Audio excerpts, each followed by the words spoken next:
Hello, hi Riza. Oh, because you are on Twitch, so you cannot see the description of the stream. So tonight I am doing readings on tons of people. I'm about to introduce all of the stream topics. If you just give me 1 second to get the stream started, because I had some technical difficulties, but we should be starting soon.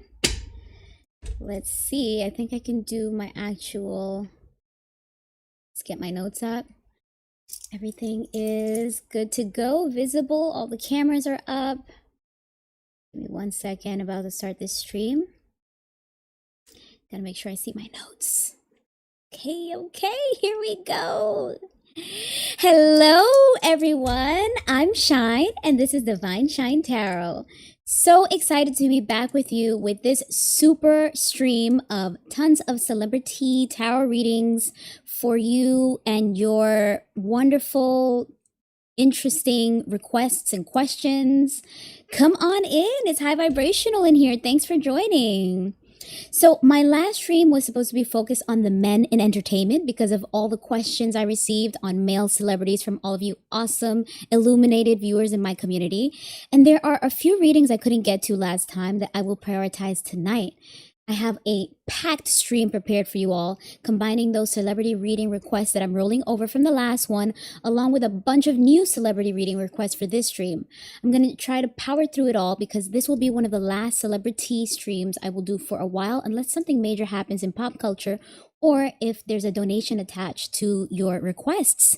I want to shift my focus back to my personal readings because I originally started this channel to help regular yet radiant proletariat people like myself, not just the bourgeoisie entertainment folks.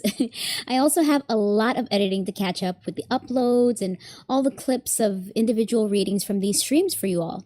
But anyway, for those of you looking to get your personal questions answered, subscribe or follow to be notified of when I'm doing my next stream, which will likely be later tonight or tomorrow. I'll be answering your questions and we'll do a few readings for the collective and zodiac signs. So stay tuned for that. All right, lots to cover tonight, so let's jump right in.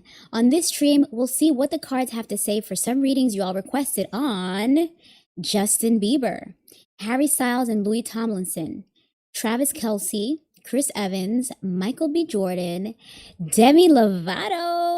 For those of you that were on the stream from the beginning, you heard me bumping one of her songs from her new album that I love. And let me see, I also have Ariana Grande, something with the Kardashians, and Nicki Minaj, if I have the energy. So send over any other follow-up CelebriTEA questions that you shiny, sparkly viewers may have during this live. I might not get through all of them, so whatever I don't get to, we'll just save for another stream. For those of you that will watch the replay recording of this stream, you can find the timestamps below to jump ahead, or watch this in 2x speed if you want to enjoy the whole stream faster. And for those of you watching this stream live, feel free to send me your CelebriTEA questions on any relevant pop culture topics or people you're curious about. Remember, on these lives, I try to just do brief readings, not deep dives, since we cover so many different celebrities. But if there's anyone you'd like to see me do a full reading on eventually, throw your questions or suggestions in the comments.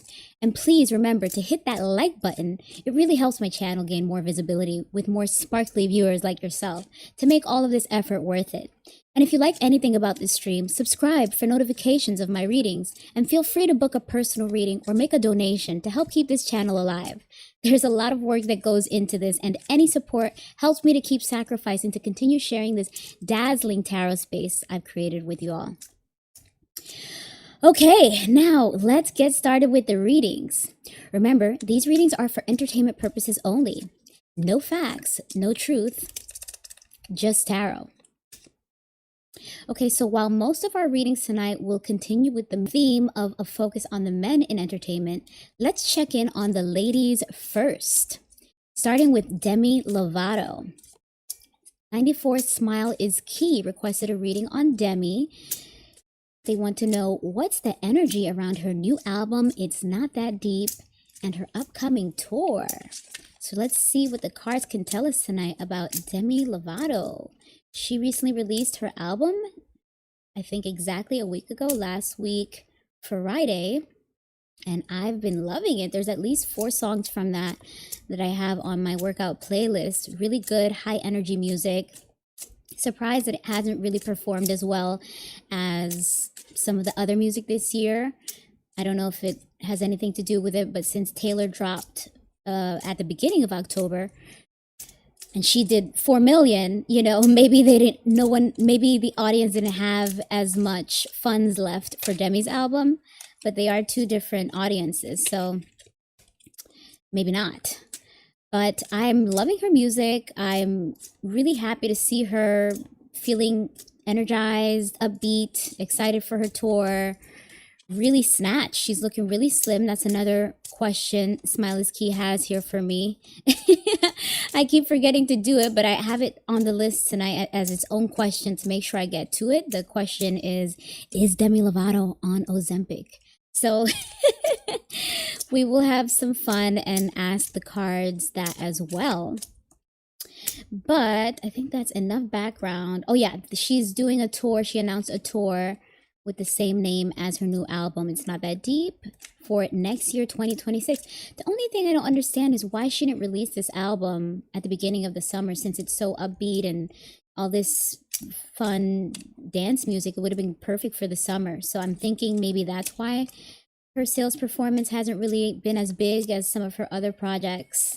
It seems like a lot of people didn't even know she was releasing new music.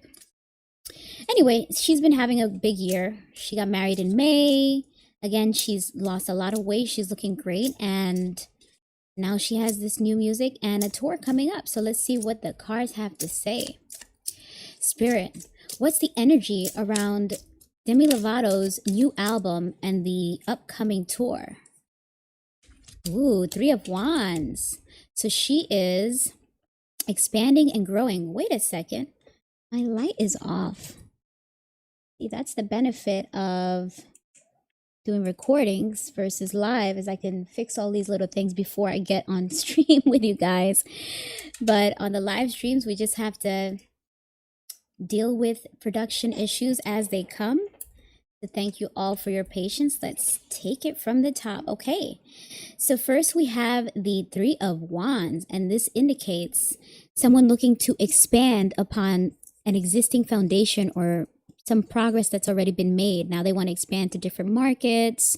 Now they want to grow their existing business or whatever has already seen progress. So Demi is looking to tour, which this is very much in line with what the 3 of Wands says about expansion, but she wants to grow in a different direction. She did rock and roll for a couple of years or a couple albums, and now she wants to get back to her pop roots and in a dance direction. I believe that she said she wants to have more fun now because that's where she is in her life energetically.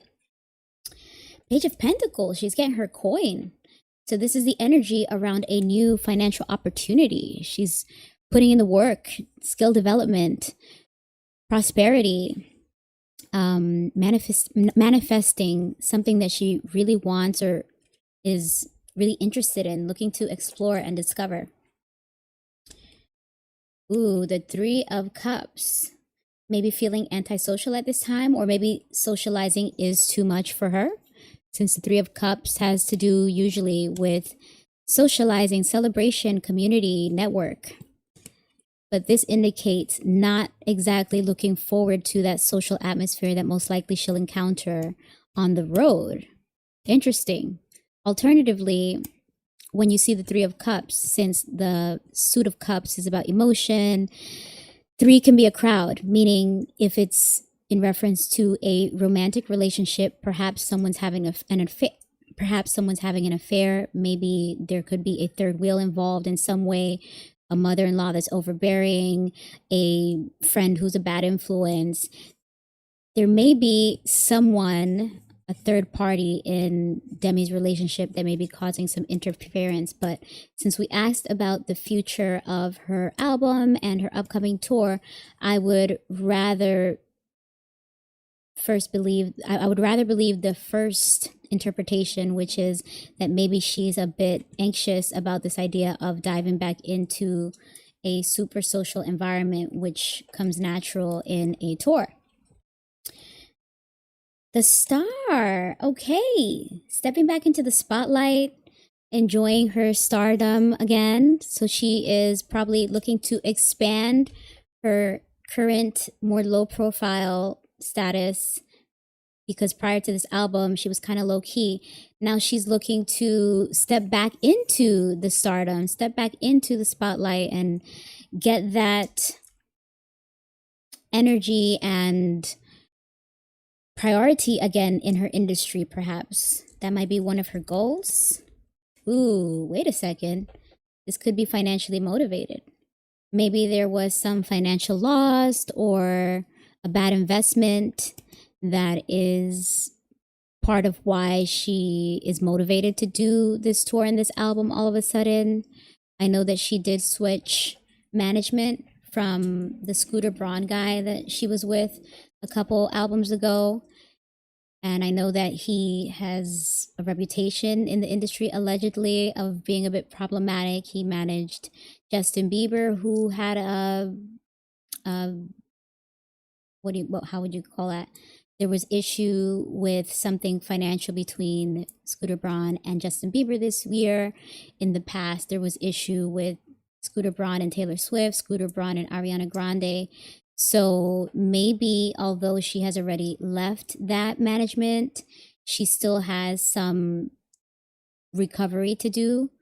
Hi, Silver Fox. Thanks for joining. We're in the middle of this reading on Demi Lovato. Lots of topics to cover tonight. So yeah, this Ace of Pentacles in reverse may be indicating that there is a financial motivation behind Demi releasing this album, going on tour.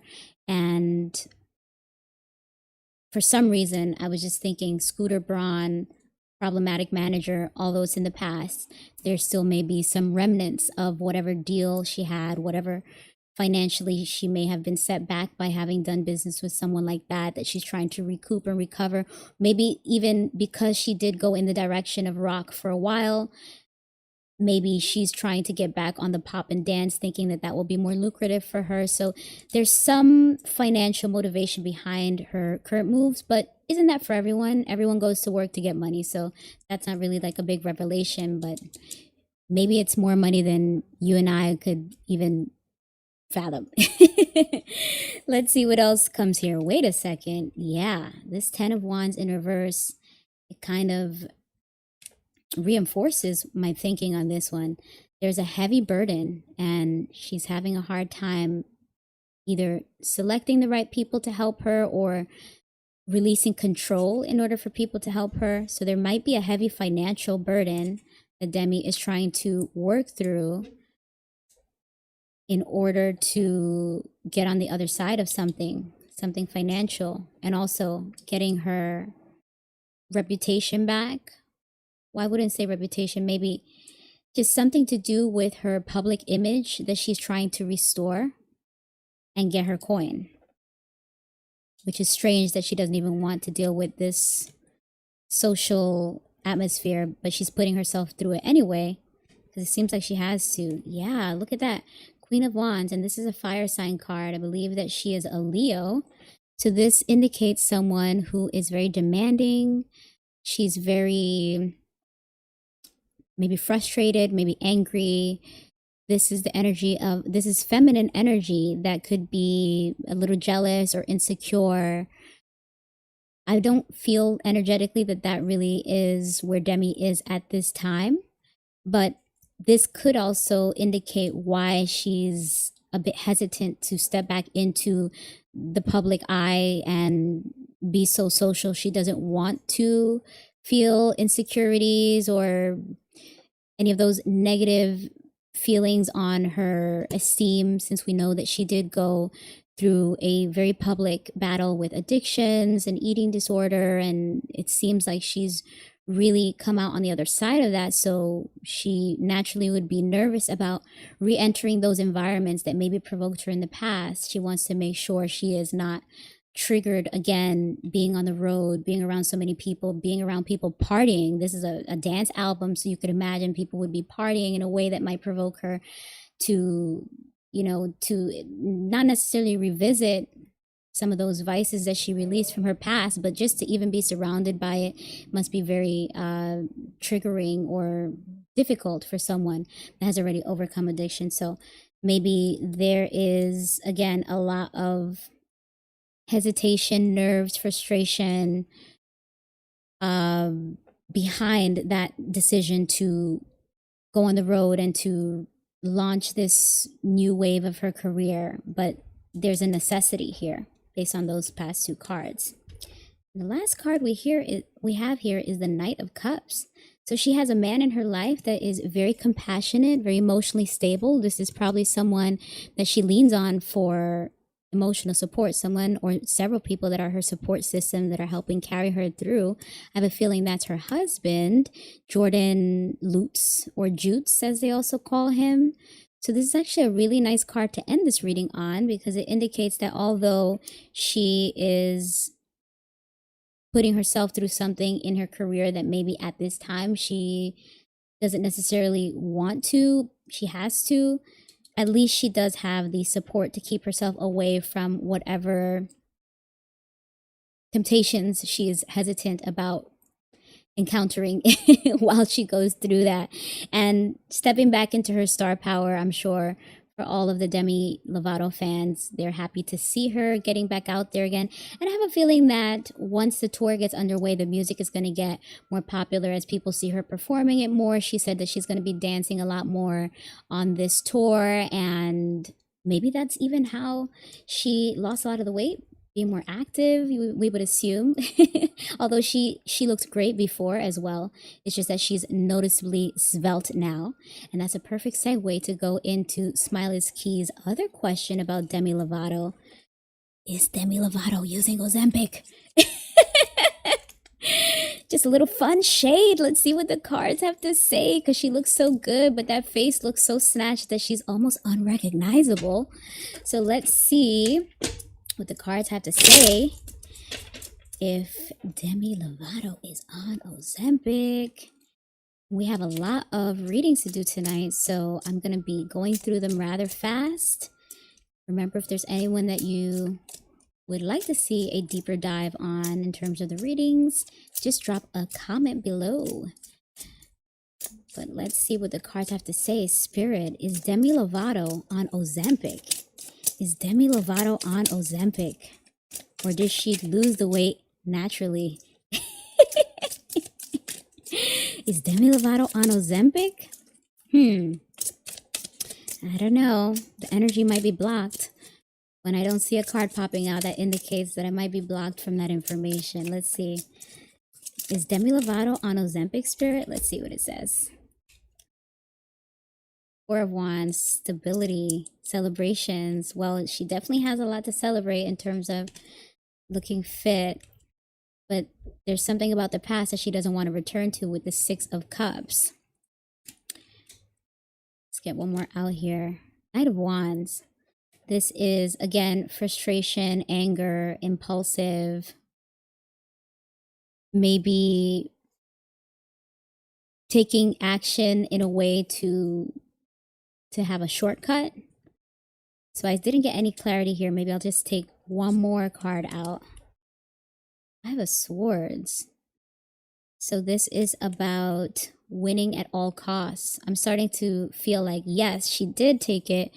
She just wanted to get it done and step away from her previous image, her previous whatever it was that was keeping her at that size, even though she looked great to most of us. Maybe she just wanted to step into a healthier, slimmer, fit look and lifestyle. And sometimes people like to take a shortcut like an Ozempic or the gastric sleeve or whatever it is that they do to jumpstart their fitness, like when Khloe Kardashian did all of the BBL lipo and whatever she did, allegedly. Everything's for entertainment only. No facts, no proof, no truth. Just tarot. Yeah, so it's starting to seem like, yeah, she wanted to get through the frustrating part of weight loss and just lose the weight, step away from that past, get to the celebration stage of now I'm in my new life, now I'm in my new body, now I feel more like myself or my better self. And then I can do the upkeep of keeping the workouts going and doing the dancing and you know, getting themselves a jump start or a head start into their new health and fitness lifestyle. So it's looking like, yes, she may have done something to cut corners to overcome all that frustration, and not mad at her. She looks great. While we're on this topic, let's actually do something similar, like a fast lightning round. Let me get my notes open here. While we are kikiing about body image, beauty, icons that like to flaunt their perhaps altered looks and image, there were a couple questions about the Kardashians here that are not worthy of a full reading, but it might be fun to do a similar, just a couple cards for each of these questions. So I'm going to do a quick Kardashian lightning round of similar fun shade questions from you all. And let me pull it up and get that started. Okay, Kardashian lightning round. Does Kim K have a BBL? Allegedly, for entertainment purposes only, no facts, no truth, just tarot. Does Kim K have a BBL? Let's see. I like to let, okay. Oh, wait a minute. Okay, so we have the Ten of Swords. And if we just look at it visually, it looks like a lot of instruments that could be used in surgery. Scalpels and knives and needles. So right after that, we got the Ace of Cups. Someone loves their beauty, their image. This is something that would fill her cup. This is something that would make her feel better getting that work done. And let's get one more out here. Yeah, she's about her coin. She wants to have her self-confidence at any cost. And she knew that her image was going to be a big part of attracting the abundance and the wealth that she desired in her life.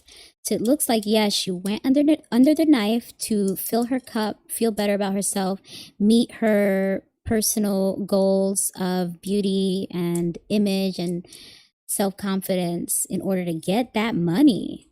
Let me see one more. Literally getting that money. Four of Pentacles. She wants to collect her coin, just like the Nine of Pentacles. Okay, so the cards say, yeah, it looks like she did.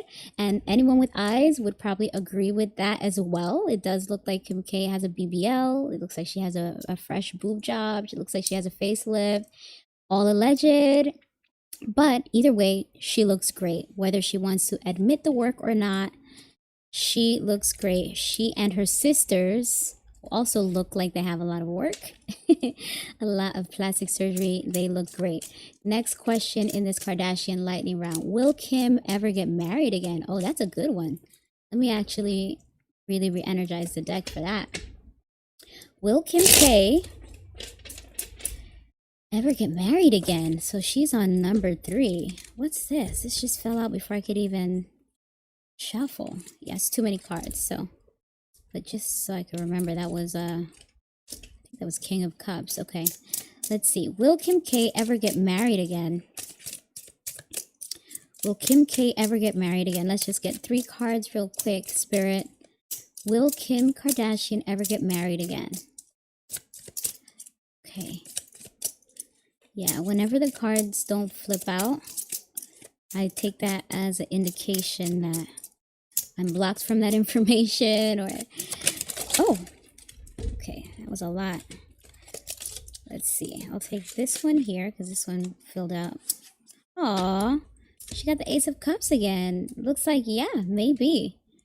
She might have another whirlwind public romance or relationship at the very least, and it could lead to a proposal, maybe another marriage. Let's get a few more cards out to see if we can reinforce that. Oh, this flipped out. Okay, so it says 4 of Cups reverse. That means detachment, boredom. I don't know if this means that she's actually bored and detached from being married at all, or whoever she will be with, will grow bored and detached from her, because it does, this Eight of Cups does indicate something to do with a new love or romance, some new emotional connection. Got that Nine of Pentacles again. Yeah, let me give this a quick shuffle because it doesn't look like these are some of the same cards we got in the last reading. So let me just give that a quick shuffle. How's everyone doing? Where are you joining me from? Oh, wow. It is so hard to shuffle and not look. So excuse my wild shuffles tonight. Hi, Markman. Welcome, welcome. We are just in the middle of a Kardashian reading lightning round before I get into my other CelebriTEA readings of the night. Thanks for joining. All right. So this question that we're doing, it is, will Kim ever get married again? So far, it looks like perhaps, definitely another romance. We don't know if it'll go as far as marriage. Perhaps a proposal, potentially a marriage, but this Four of Cups reversed indicated boredom and detachment. So let's get one more card out for that.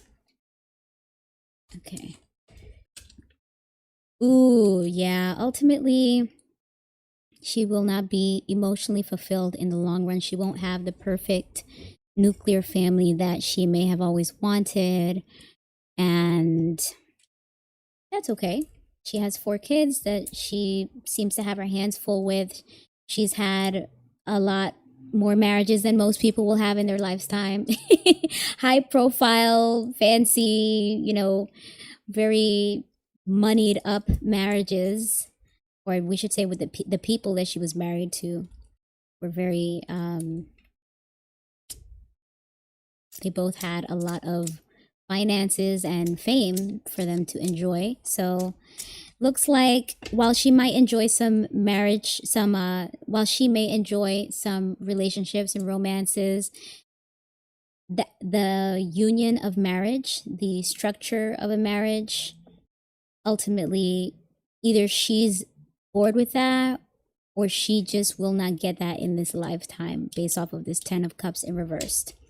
So we can move on to the next question. We have, is Khloe K Robert K's biological daughter? That was a rumor, allegedly, that Khloe may not be Robert Kardashian's child. I think that's actually followed them from their very first season of their reality TV show, Keeping Up with the Kardashians. So let's see what the cards have to say. Again, remember, no facts, no truth. This is just tarot. Okay, Spirit, what have you to say about Khloe K? Is she Robert Kardashian's biological daughter? Here we got the Hierophant. This indicates traditions, community, norms. So maybe there is a connection by marriage, but we are not really getting any clarity on if there's a connection biologically. Okay, we got the Star. Fame, attention, spotlight. Okay, using the marriage to get the fame, the attention, the spotlight, the connection to the Kardashians to get these benefits. 10 of Pentacles in reverse. Some threat or some damage to the long-term wealth and resources of a family. Okay, so maybe she had to go along with that in order to protect the family finances. Heavy burdens of this truth or dishonesty. I'm still not getting any clarity. I was looking for one of the swords, a card from the Suit of Swords to pop out to indicate if it's true or not. I'll pull one more out. Queen of Cups, emotionally detached. So whether it's true or not, Khloe or the family do not really want to revisit that. They don't want any attention on that. Judgment. Yeah, I'm not really getting any cards here that are very clear. Let me see what's on the bottom of the decks. The Fool. Three of Swords. Is that... Okay, recovery. Yeah. So from these cards, it seems like whether she is his biological child or not, it looks like she had to just go along with keeping the family name in order to improve the long-term financial benefits to the family, considering that they were a very public family doing the reality TV show and all of the other ventures that they have now. It was a necessary part of how they presented themselves as a family, as a package deal. And this card is the only one that gives me some hesitation or some indication that it may have been a heavy secret to carry or a heavy secret to kind of navigate if in fact she is not his daughter. And there is a lack of empathy around whether it's true or not. This could even be the mother that emotionally is not doing what's best for what's morally best for the kids or for society, which would be to be honest. So because there is a lack of empathy or just some emotional coldness, this Queen of Cups couldn't care less if the truth gets out or not.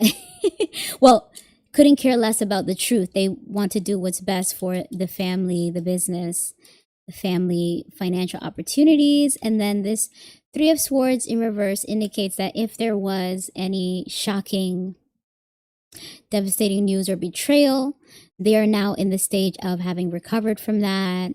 There's been forgiveness already. Everyone's moved on. So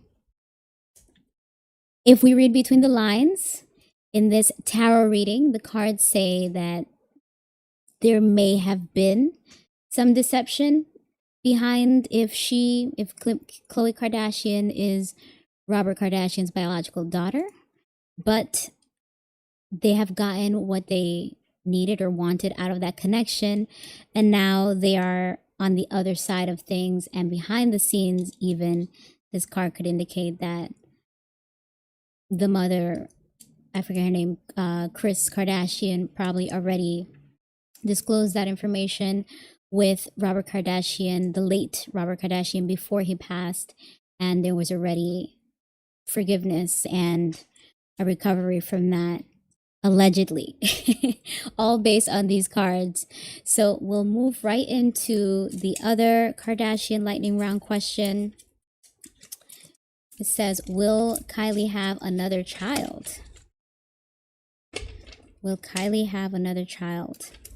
So Kylie is not a Kardashian biologically. She is a Jenner, Bruce Jenner's daughter, with Kris Kardashian. Let's see what the cards say about that. Will Kylie have another child? Will Kylie Kardashian have another child? She already has two with Travis. I forget his name. I just know it's Travis. He's a rapper. Let's find out if she'll have another child. She's been on again, off again with Timothy Chalamet. I believe he's an actor. Okay, will Kylie have another child? Seven of Wands and the Six of Pentacles. Okay, this indicates defense, looking to protect all that you have earned or whatever pedestal you find yourself on. So this is maybe indicating that she's perhaps prioritizing another stage in her life at this time, particularly the stage of getting her coin, since the Six of Pentacles is about giving and receiving between those who have abundance and those who are in need. So either she is trying to maximize this time in her life where she has the greatest earning potential, or she may have debts and obligations, maybe some contractual obligations or some financial requirement where she has to prioritize meeting some financial minimums at this time. But we're not seeing anything about the kid. This doesn't feel like it's for her. Okay, making plans. Let's see what else we have here. Okay, maybe resisting a life stage. Gee, we get the star card a lot. They really love the spotlight and fame. So the death card here, I would interpret this to mean that they do not want to leave this stage of their earning and their fame, since we did also see the star card here. Kylie may not be ready to leave this chapter of her life yet, although she may need to in order for growth and transformation. She may need to let go of the superficial money grab business world that she's currently in to get back into that stage of personal life, growing her family. So it seems like at this time, she may not be preparing to have a child, but because we did get this Two of Wands at the bottom of the deck, this indicates that eventually it may be in the plans for her. She may eventually want to grow her family a bit further after she handles these priorities that she has or obligations that she has at this time. And it seems like it actually will be healthier for her to focus on her personal life, because the death card indicates that there's a much better or much improved life waiting for her on the other side. So I will take that to be a yes, but not yet. Kylie will have another child, but not anytime soon, because she's got to get that money, get that bag, get that coin. Okay. Will Kourtney have another child? I mean, she has so many already. I think we could just skip that question because it's like kind of, sorry to say it, but like no one cares. No one cares. Okay, so what's that? Will Rob have another child? Okay, that one's interesting because he has a child with, he has the baby Dream, very cute little girl with Black China, who I believe is she a rapper? I don't know. She's not an actress, but she's somehow connected to those entertainment circles. And oh, will he have another child? This one didn't. This one was just falling off the table. It looks like he will, because we got the Judgment card in reverse, which indicates a need for self-awareness and self-reflection in order to get to another stage in life. So maybe it's just a matter of just doing some work, not only internal work, but also there was rumors that he and the mother of his current child are perhaps reconciling. So this card could be indicating that there's just some work that they have to do on themselves and their relationship, reflecting upon where they were, what was wrong with that, and where they want to be in order for them to step into that new and improved version of their relationship or union, if indeed they are looking to grow together again. It's just a little bit of work that they have to do, but it looks like with this Six of Wands, they may be successful in reconnecting and rebuilding a relationship that may be something that they would be celebrating, not just their love, but perhaps another child, since that's the question that we asked. Okay, a new opportunity, something that they're very excited about with this Ace of Wands. I'm getting a yes. It seems like Rob may have another child. We don't know if it's with Black China, but I guess that would be nice. The card again indicates working on someone and or something in order to step into where you're being called to be in this stage at this time in your life. So I'll put one more just because I'm curious.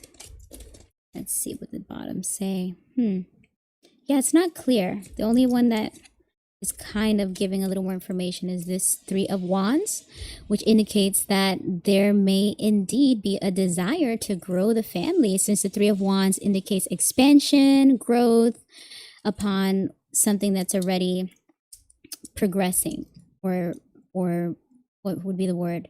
Something that is already doing well. You want to expand and have more of that in more markets or in more quantity. So in this case, where it's about family and children, we could say, yeah, there is a desire to expand the family, and they likely will if they or whoever Rob finds himself in a relationship with.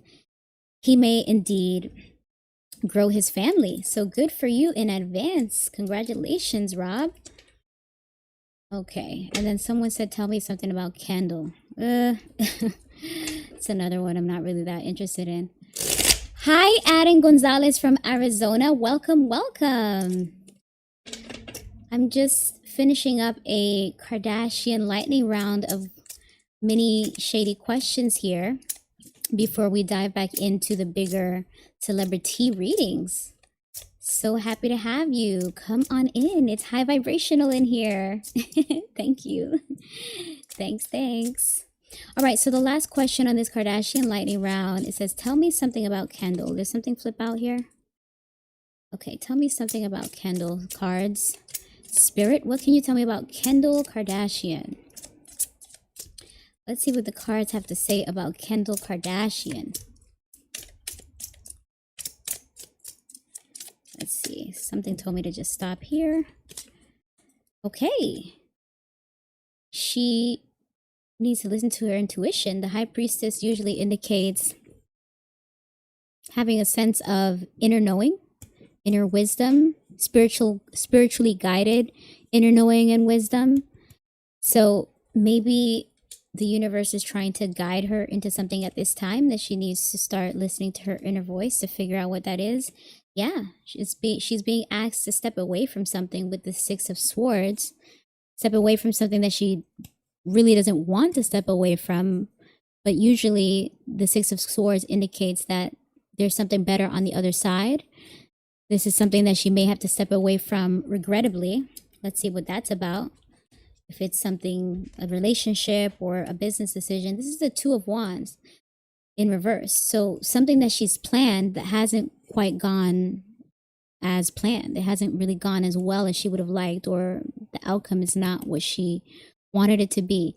I for some reason, I just got the tequila business. Maybe she's supposed to step away from that, or any other business dealings that she had. She may be meant to step away from this at this time, go with her gut, and even though she planned for it to be this and that or whatever other business stuff she has going on, seems like she's meant to pivot from that at this time, and she'll find a lot more healing on the other side, or peace, calmness, emotional fulfillment with this Queen of Cups.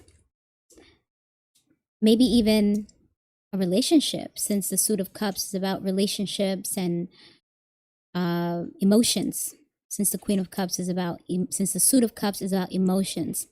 So maybe there's a relationship that she's been in that we don't really know about, something that she's been on again, off again, and she is meant to step away from that because it's not going as she would have liked. And on the other side of her finding herself in her being single and being independent, she may actually find a new love, a better love for herself, or a new love with someone else. Interesting. Okay, so let's go back into my notes. Let's dive into these full readings. What's next here? We have an energetic reading on Nicki Minaj. Right, that's where I left off on my last stream. Okay, so energetic reading on Nicki Minaj. Recently, Nicki Minaj has been caught up in a lot of drama, online drama, with outbursts and rants and exposés and strongly worded tweets about other people in the industry. a couple weeks. Is it a week? No. About a month or so ago, she got into some big, what's the word for it? Let me just gather my words. Sorry, there's so many distractions. There's so much noise. There's a lot that goes into, just giving you guys some behind the scenes intel. There's a lot that goes into me being able to do these streams with you guys. And I originally was really excited to share these live streams with you as a way to bring you all more readings and sooner, because the recorded readings that I first started my channel with, they are of course great because I have more control over them and can edit, and that's great for me as a creative, but it always takes so much time to do all of the post-production, and then by the time I deliver the reading, it's kind of old news or whatever. So this was a format that was going to allow me a lot more immediacy and interaction with my beautiful community. But the downside of that is that a lot of the hurdles that I had to overcome while recording are even more present and persistent in the live streams. So noise is a big factor in what prevents me from doing my live streams as scheduled a lot of times. This stream, for example, was originally scheduled last night, and I am not a sports enthusiastic. How do you call it? I am not a sports enthusiast, but those around me are, and those would be people in my family, people that are my neighbors. They go wild for sports. They are big fanatics, and I had no idea, but last night there was like a huge game, a huge baseball game, like a season finale of the baseball, and there was so much noise. And I'm thinking, okay, great. Once this game is done, then at least I'll be able to stream right afterwards. But no, it's also still Halloween. So,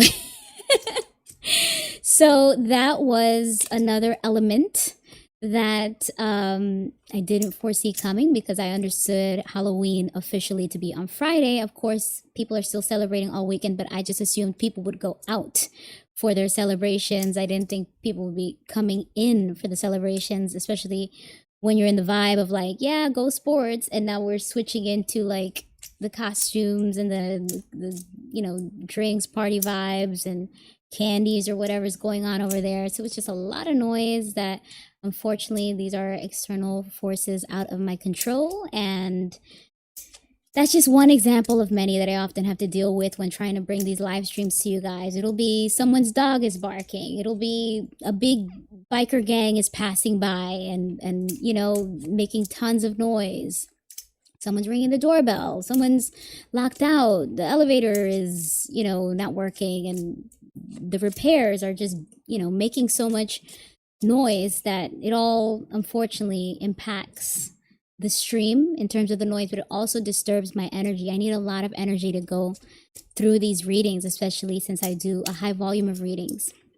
So I thank all of you that have been enjoying my content thus far and that have been so loyal and faithful in popping into the streams and interacting and leaving comments and just having that understanding and that patience for all of the hurdles that I'm overcoming and still encouraging me and supporting me. I really appreciate it. So thank you. And just know that whenever my streams don't start on time or whenever it's taking longer than I would like for a clip to be uploaded for you all, know that I am overcoming a lot to try to even bring this to you. So I thank you all for your understanding and your support and your appreciation, because that is really what keeps me motivated. This is a passion project. I'm not monetized as yet. So all of this is just me sharing my intuitive gifts with you all and enjoying some entertainment, enjoying the growth of my small but mighty community, and enjoying helping others with my personal readings. Any guidance and messaging that I can help with, it is a pleasure to kind of experience so much through one thing, or as they say, kill so many birds with one stone. So With that insight aside, let's dive back into these CelebriTEA readings.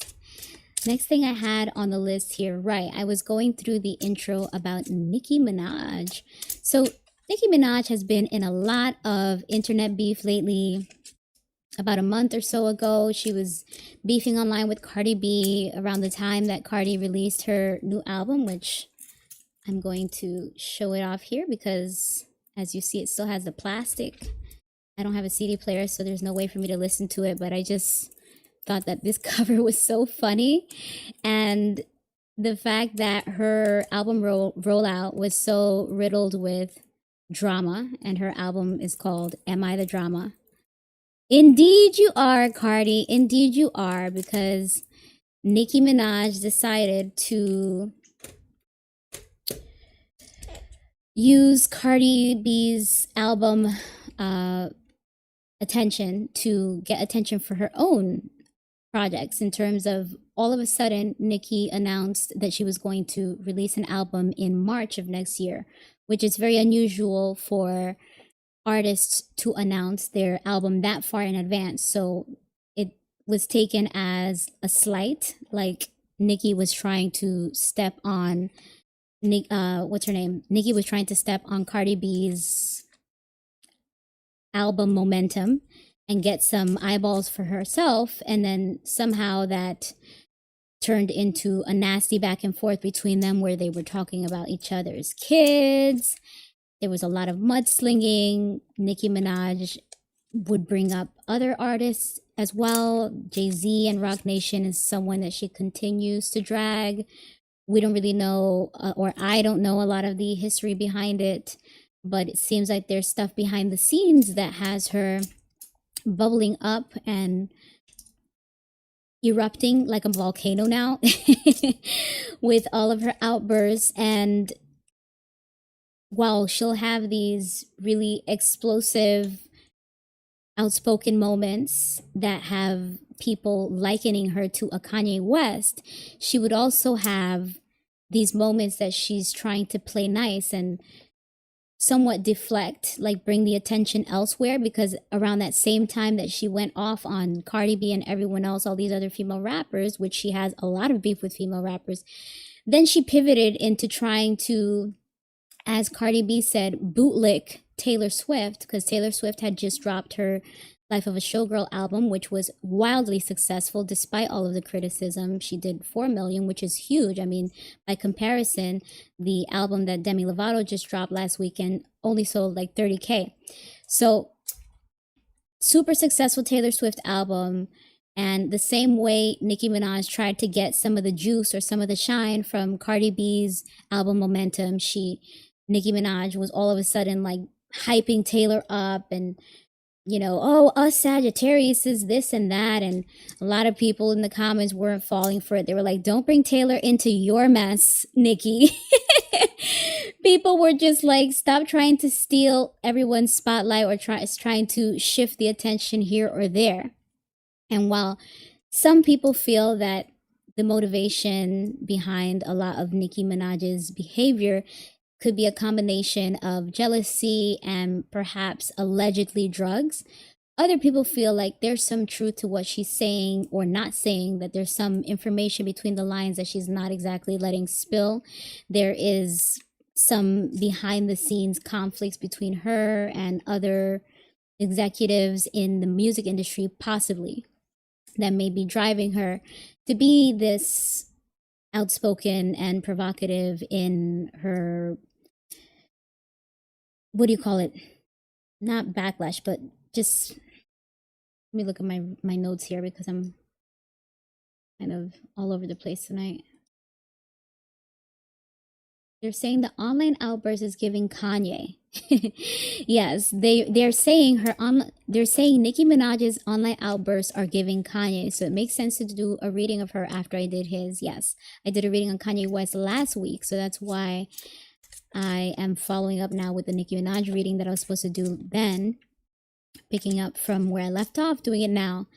So it said, as Cardi B said, she was bootlicking and deriding first Taylor's album and the being a Sagittarius. Then, that's right, here we go. So then Nicki also said, oh, someone said something's not right with my audio. Can you guys hear me? Hi, Joe El Codina. Welcome. Namaste. We're in the middle of CelebriTEA readings. All right, back to this Nicki Minaj intro. So yes, Nicki Minaj was outspoken in many ways, not only insulting Cardi B and other female rappers and industry heads like Jay-Z and Roc Nation, but Nicki Minaj was also bootlicking Taylor Swift and D'Angelo, the great R&B singer who passed away recently. I believe Nicki Minaj was trying to say that his death has something to do with Roc Nation. She even got involved when Britney Spears had something going on with her ex-husband, Kevin Federline, who released a book. So Nicki's been jumping in everyone's business. Audio's a little muffled, like if you were talking with a filter. It sounds like your voice is of a robot. It can be understood just that it sounds okay. Okay, but you can hear me, right? I just want to, because sometimes the audio drops out and then it's unfortunate that I'm the last to know because I'll be talking and reading and and then we miss out on all that I'm saying. It's hard to recapture what I'm getting intuitively from the cards while I'm doing it. Okay, great. Yes, as long as you guys can hear me. Thank you for confirming. Okay. One more time with this Nicki intro. Thank you all for your patience and understanding for those of you that are on the live stream. Okay, so Nicki Minaj has been in a lot of beef and conflicts online lately, and this next reading wants to know if there is maybe more to it. Is she just jealous and angry and lashing out at others to steal some of their spotlight? Or does Nicki Minaj have some legit grievances? Like maybe there are underhanded tactics, or is there some sabotage that she's trying to overcome?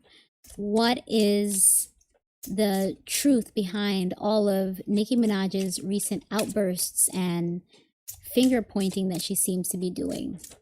Let's see what the cards say. And remember, these readings are for entertainment purposes only. No facts, no truth, just tarot.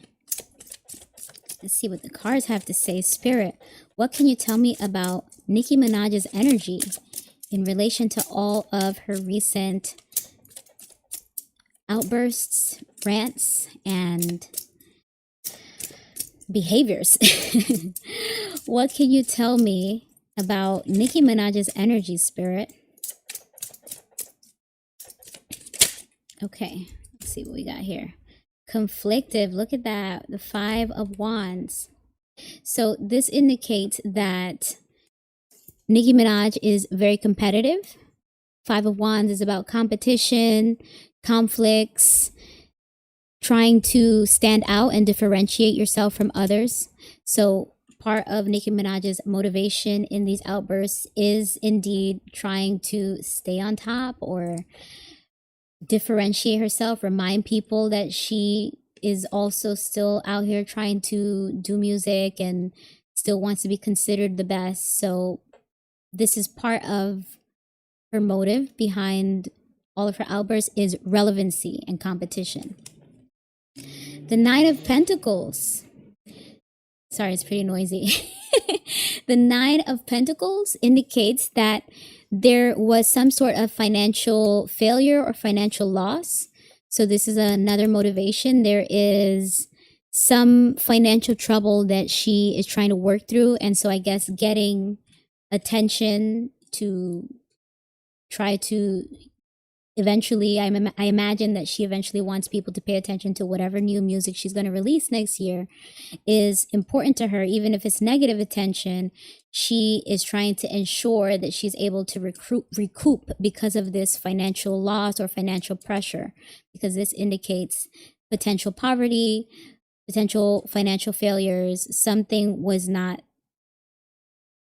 done right in order for her to have the level of abundance and the fruits of her labor that someone this senior in the industry as she is should have collected an abundance of financial rewards and resources by now, but she seems to be underwater with something, according to these cards. And there is some fears, some doubts, perhaps even some illusions that have her anxious.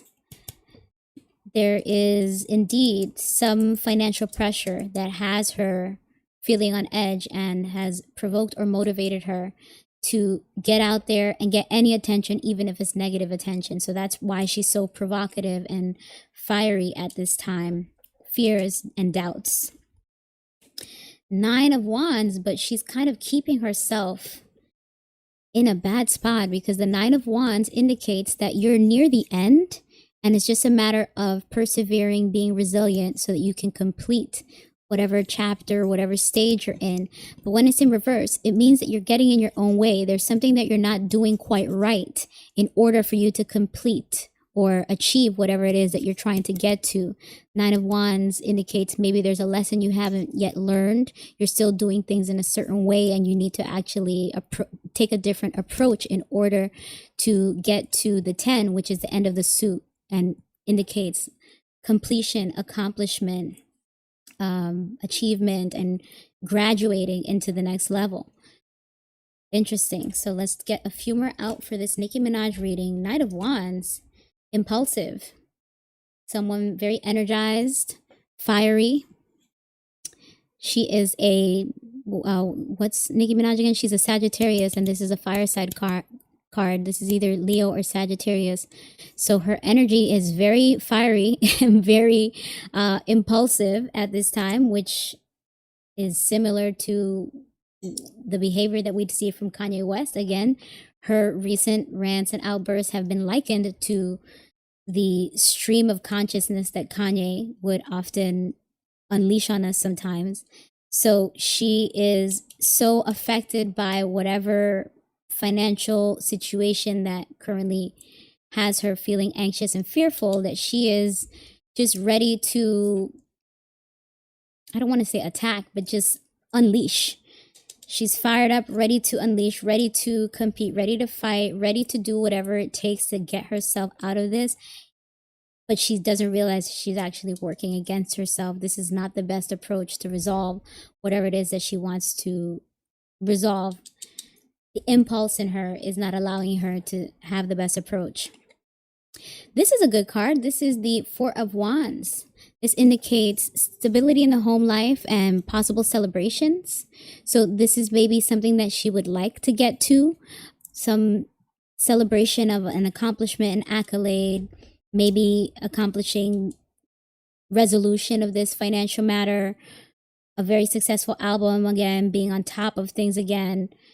Maybe something to do with her house that she would like to resolve as well, since the 4 of Wands in this image, it doesn't indicate it, but in the traditional Rider-Waite-Smith, let me see if I could just pull it out here for you guys so that you can also follow along with me.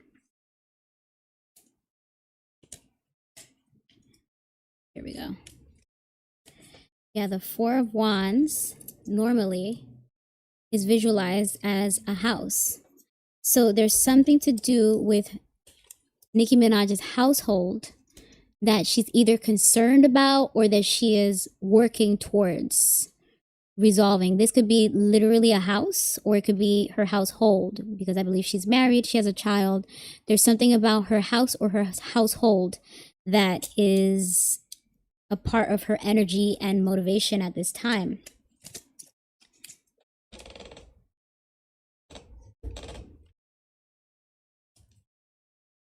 And the business is heavy on her mind. This is the Emperor. This indicates the rules and structures of business and society. This is about discipline. This is about focus. This could also be a father figure. So maybe the father of her children or her child, the father of her child, or something to do with business or home life. Business or home life are big motivators in, or big provocations in Nicki Minaj's behavior at this time. Yikes. Okay, I get it now. So the 10 of Cups in reverse. She's not happy at home. She's not emotionally fulfilled. This has to do with deep problems, not only in her current household, but possibly even from childhood. There's something in her family life from childhood to now that hasn't gone well for her. She's not emotionally fulfilled. And more currently, it seems like something to do with her current husband in connection with her business needs or pressures from the business, her current husband, something to do with the household, and being very unhappy, emotionally unfulfilled with the business and with the household. She's not happy, and that is causing her to act out impulsively while navigating some fears and financial challenges.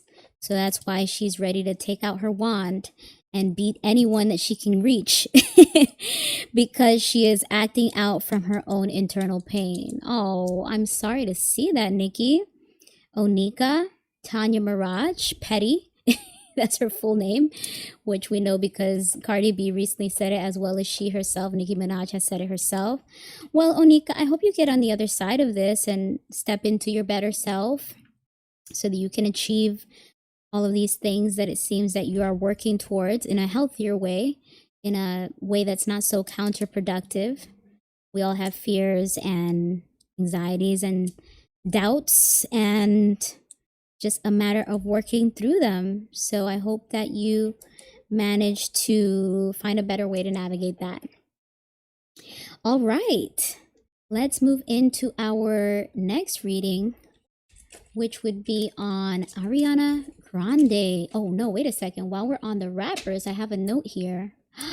That's right. Okay, let me pull out some cards here that I wanted to speak about specifically. Give me 1 second to prepare this next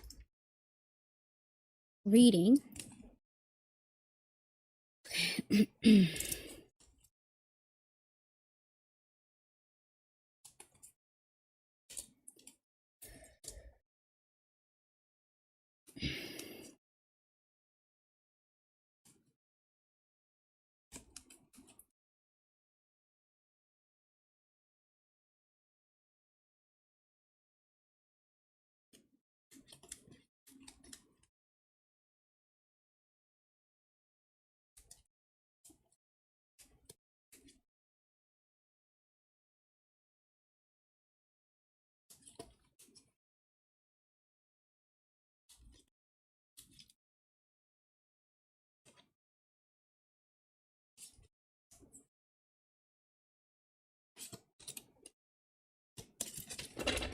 Okay, so speaking of Nicki Minaj and all of the women in rap that she has recently been beefing with, Cardi B was one of her most recent targets.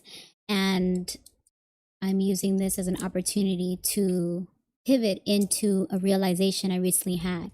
So I recently did a reading on Cardi B where a beautiful, sparkly, shiny viewer asked if she will be postponing her tour since Cardi B is currently pregnant, which she announced while she was doing press and promo for her tour. I did a reading to see if she would postpone it because this will be the first tour that she will actually move forward with. And she did a lot of interviews to insist that she will be moving forward with it despite the pregnancy, because the last time she was due to tour with, I believe, Bruno Mars, she did cancel, and that was the first time that she was pregnant. She's now pregnant with her 4th child, and naturally fans or people interested in going to see her tour were a bit suspicious, or what's the word? Doubtful. Fans were a bit doubtful that she would truly continue with the tour, that she might cancel as she did before, and she insisted otherwise. So when I pulled the cards for that reading, that mini reading, to find out if she will ultimately have to postpone the tour, I got these cards, and the one that stood out was the Empress, because this indicates pregnancy. This is the goddess of fertility, and it very much aligned with what I was saying at the time and what we came to learn of her being pregnant. But I recently saw a reading from another very powerful, very smart, and it seems to be a very accurate psychic. And her reading said that Cardi B may lose her father soon, allegedly. I hope not. But that made me think back to the cards that I got in my reading, and I was like, wait a minute. The first card that came out was the 10 of Swords. This indicates someone that is going to experience a painful loss. Visually, this card usually shows a man on the floor with 10 daggers in his back. So that could translate into a literal death. The Emperor in reverse. This is a father figure. We can, again, look at this very literal and consider this the fallen father. Death of a father has fallen. Wow. And then we had the Empress indicating the pregnancy and the Hangman indicating stagnation, feeling stuck, needing to sacrifice in order to get any clarity or to, wait, what's the word? You can hear me, right? Okay, thank you for confirming. To gain any necessary clarity to get to the next stage. So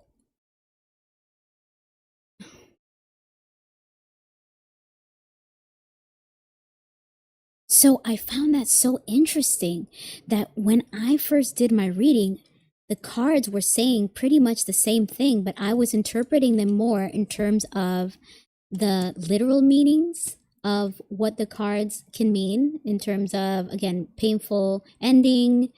The Emperor, I considered it more about business, and the Empress about pregnancy, creativity, abundance, and the such.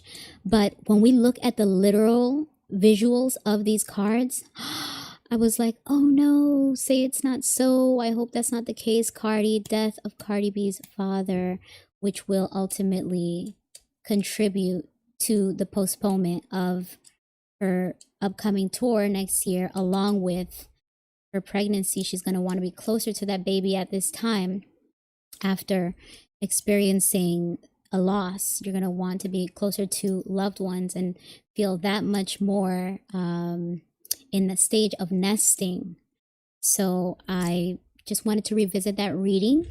I'll probably either stitch this clip with that reading or just make this a short, because I feel like that is important to document this alternative meaning of the cards. And I hope it's not true, Cardi.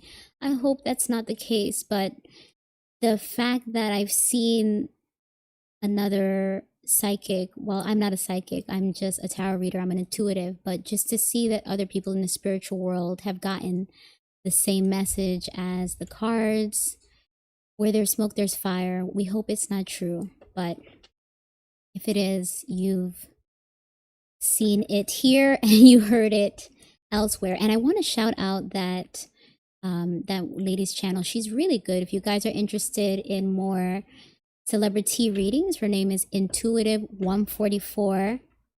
Very interesting stuff. If you want to go check out her readings, that's where I saw that. So shout out to her. All right, let's shift into something more upbeat and positive. And again, wishing nothing but the best for Cardiana. Cardi B for Belcalis. I hope that indeed you're able to have your baby and keep your father and go on tour and kill it and show out and be your best. So let's hope the cards are wrong. All right, let me check my notes here. What's next? Who's next? Okay, someone wanted an updated Ariana Grande reading. What's going on in Ariana Grande's love life?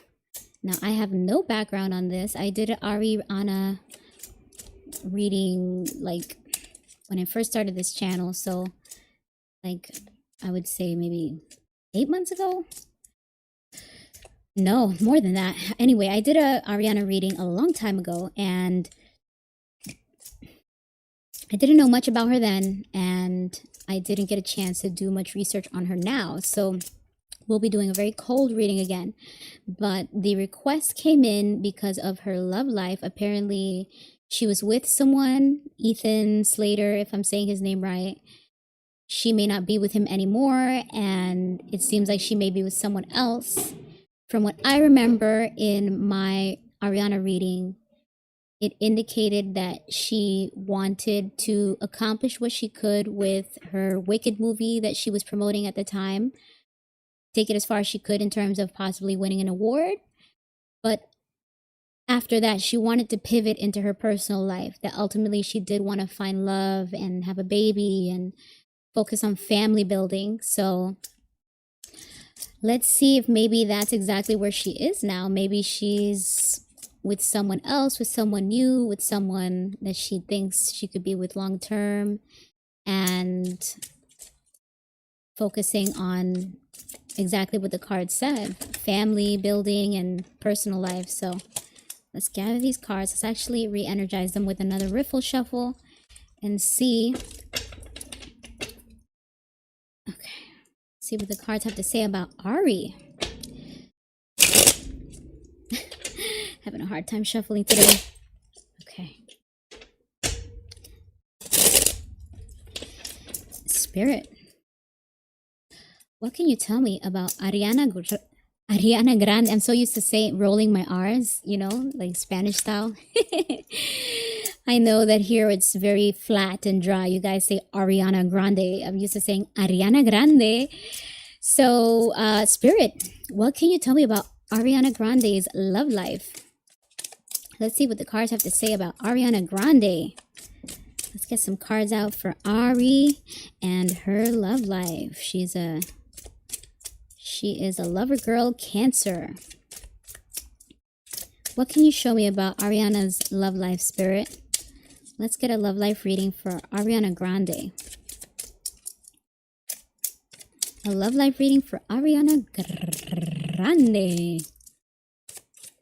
Gee, the energy is really not in my favor tonight. Is it because of Halloween? Halloween weekend? Is all the energy being redirected? Usually the cards are more active and more expressive. It's like flat tonight. I might have to switch decks. Spirit, what can you tell me about Ariana Grande? What can you tell me about Ariana Grande's love life, Spirit? Oh, wow. Kind of don't want to accept this because there's so many, but kind of feels energetically like it's for her. Okay, so there are problems in her love life. And this may be a lifelong issue for her since she got the Lover's card, but she got it in reverse. So it indicates a lot of problems, not only with either her current or recent partners, but there are lifelong problems. There's a life cycle of problematic love issues.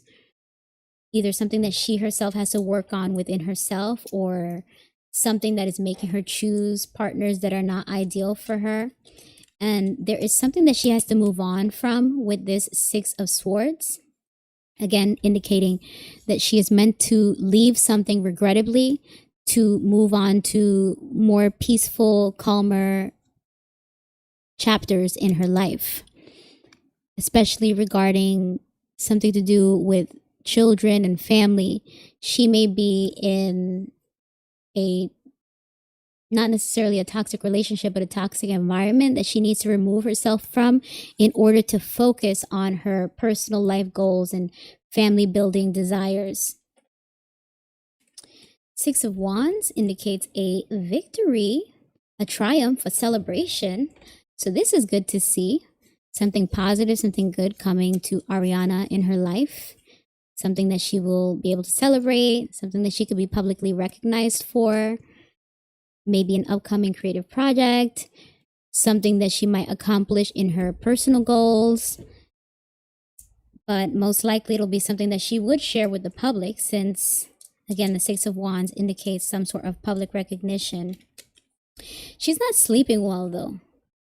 Four of Swords indicates that she is not resting, even though she should be, or she is restless. There's something that she's very overly energized for, that she wants to get out and get done and accomplish. Something just told me that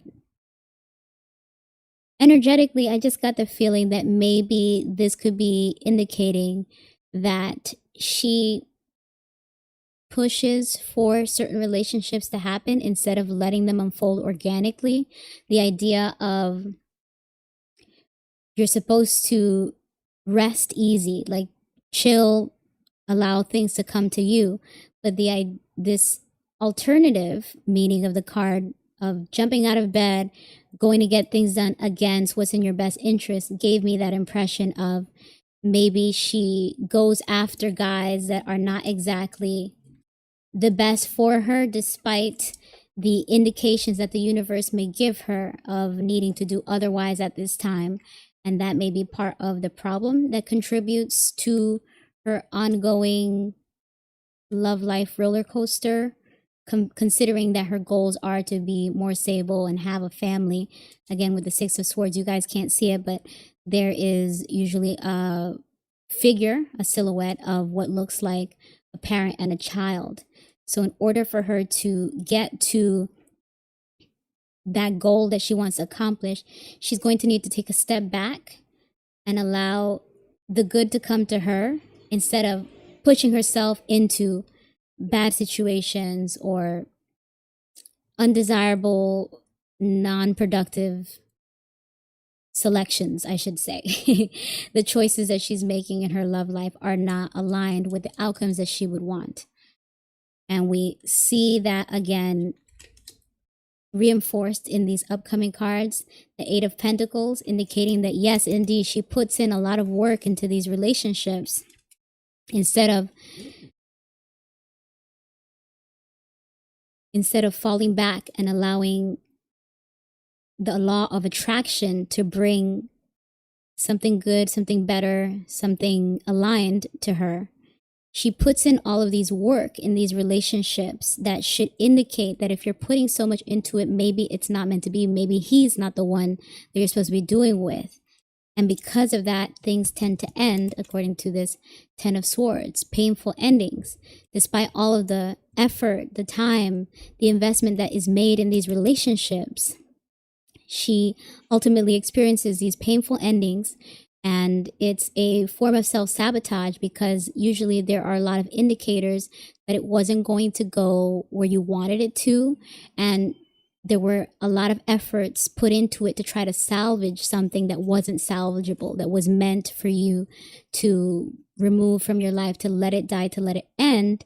Because the good thing about letting those difficult relationships or time periods in your life end is that now the suffering comes to an end as well, and you can start the period of recovery and healing and a new excuse me, a new chapter, a new stage in your life.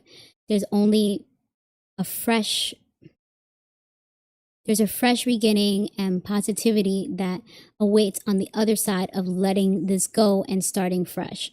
So this seems to be consistent with what we've seen from Ariana over the years in her very public romantic selections or how do you say it, love interests and relationships.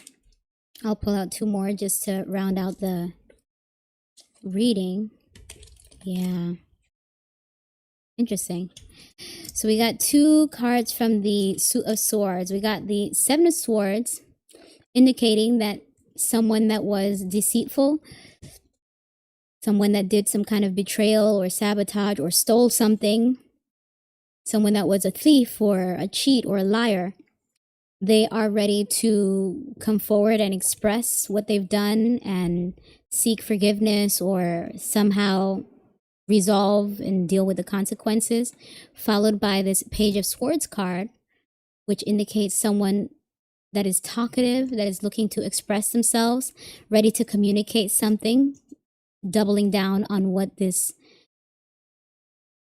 Seven of Swords card in reverse is indicating. So Something may be revealed either publicly or directly to Ariana about someone that did her wrong. And it'll be a matter of her deciding what to do with that information. But it looks like the universe probably wants her to learn from these experiences, as we are all meant to do in relationships, whether it be romantic relationships, family relationships, dealing with colleagues or such. We are meant to learn from all of these experiences and do better in terms of make different decisions to not repeat those cycles.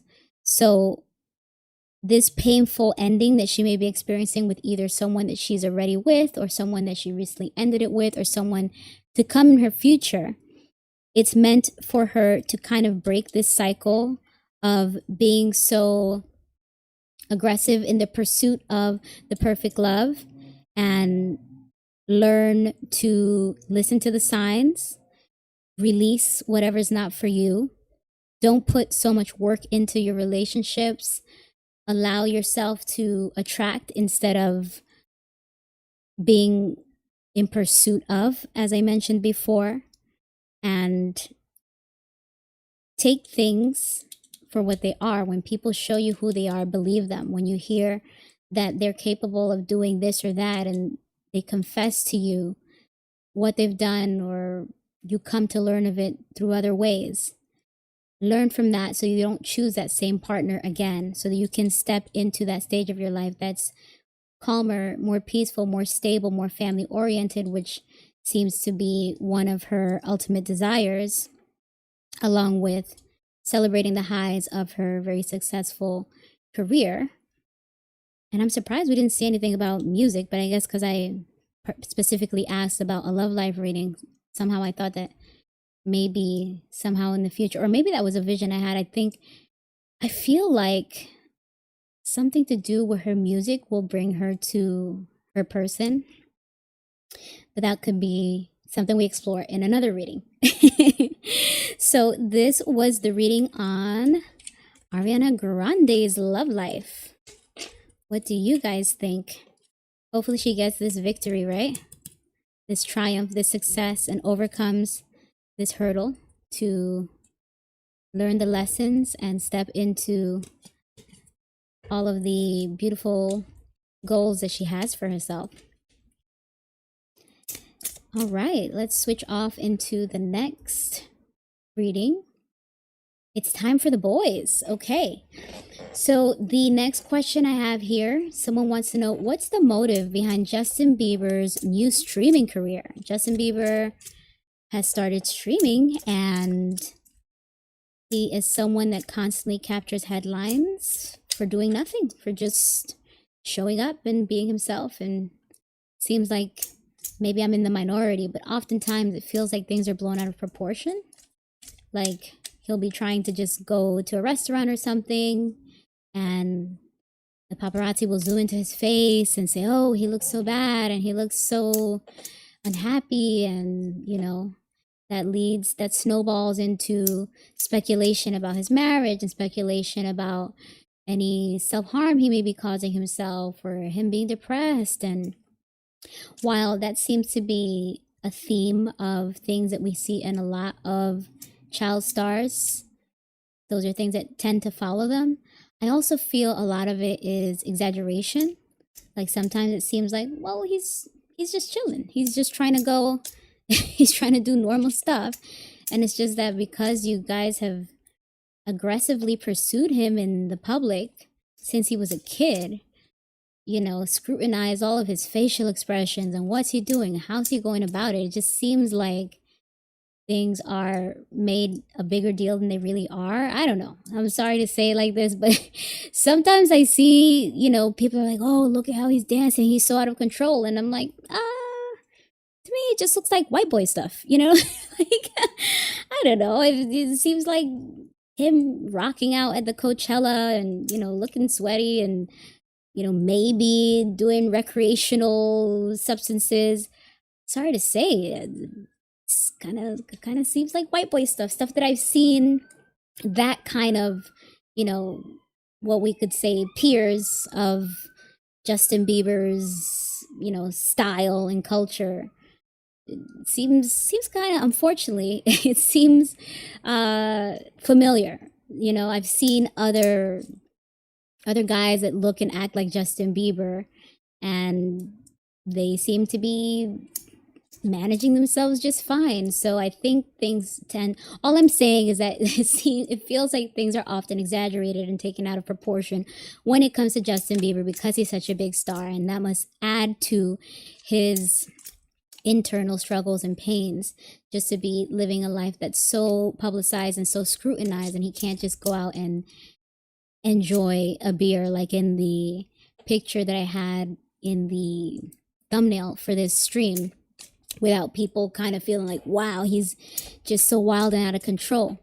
But again, not discounting the fact that there is some truth to that as well, that these kids that grow up in entertainment, no longer a kid, of course, I believe he's in his 30s now, and he's a grown man, he's a father, he's married and he's a father. These people tend to be exposed to a faster life than most of us, and yeah, there must be some temptations and some possibly dark things that he had to experience that he would have preferred not to, that must have affected him. But a lot of it is speculation, assumptions, conclusions, exaggerations. So it's going to be interesting to see what the cards have to say. I did a reading on Justin around the time that I did the Ariana Grande reading, which was a long time ago. So it would be a good time to get an updated read on him. So let's see what the cards have to say about Justin Bieber. Spirit, what's the motive behind Justin Bieber's new streaming career? What's the motive behind Justin Bieber's new streaming career, Spirit? I might have to recharge this deck because it's really not giving. Ooh, it's not giving tonight the way it has in past readings. Okay, that's a much better shuffle. What is the motive behind Justin Bieber's new streaming career, Spirit? Oh, after all that I said, here comes this card to go right against all of that. The Sun card in reverse. He is depressed. He is feeling down. He is looking to change things. So at least that's the good in this. But currently, Justin Bieber's energy, he seems to be down. I'm sorry to see that, because the sun upwards usually indicates feeling joyful, feeling upbeat, feeling optimistic and positive, feeling success. But in reverse, you're temporarily going through a rough patch emotionally, and it looks like maybe this new streaming effort may be a part of him trying to get on the other side of that. Let's see what the following cards have to say. The Three of Pentacles. Wait a minute. So it's a business situation. Three of Pentacles is about collaboration, possibly with other teammates. So working with others, collaborating with others to do this stream project somehow is going to be a part of getting him out of this funk so that he could feel light and sunny again. I imagine it has something to do with him being able to communicate and tell his own story, share his own narrative.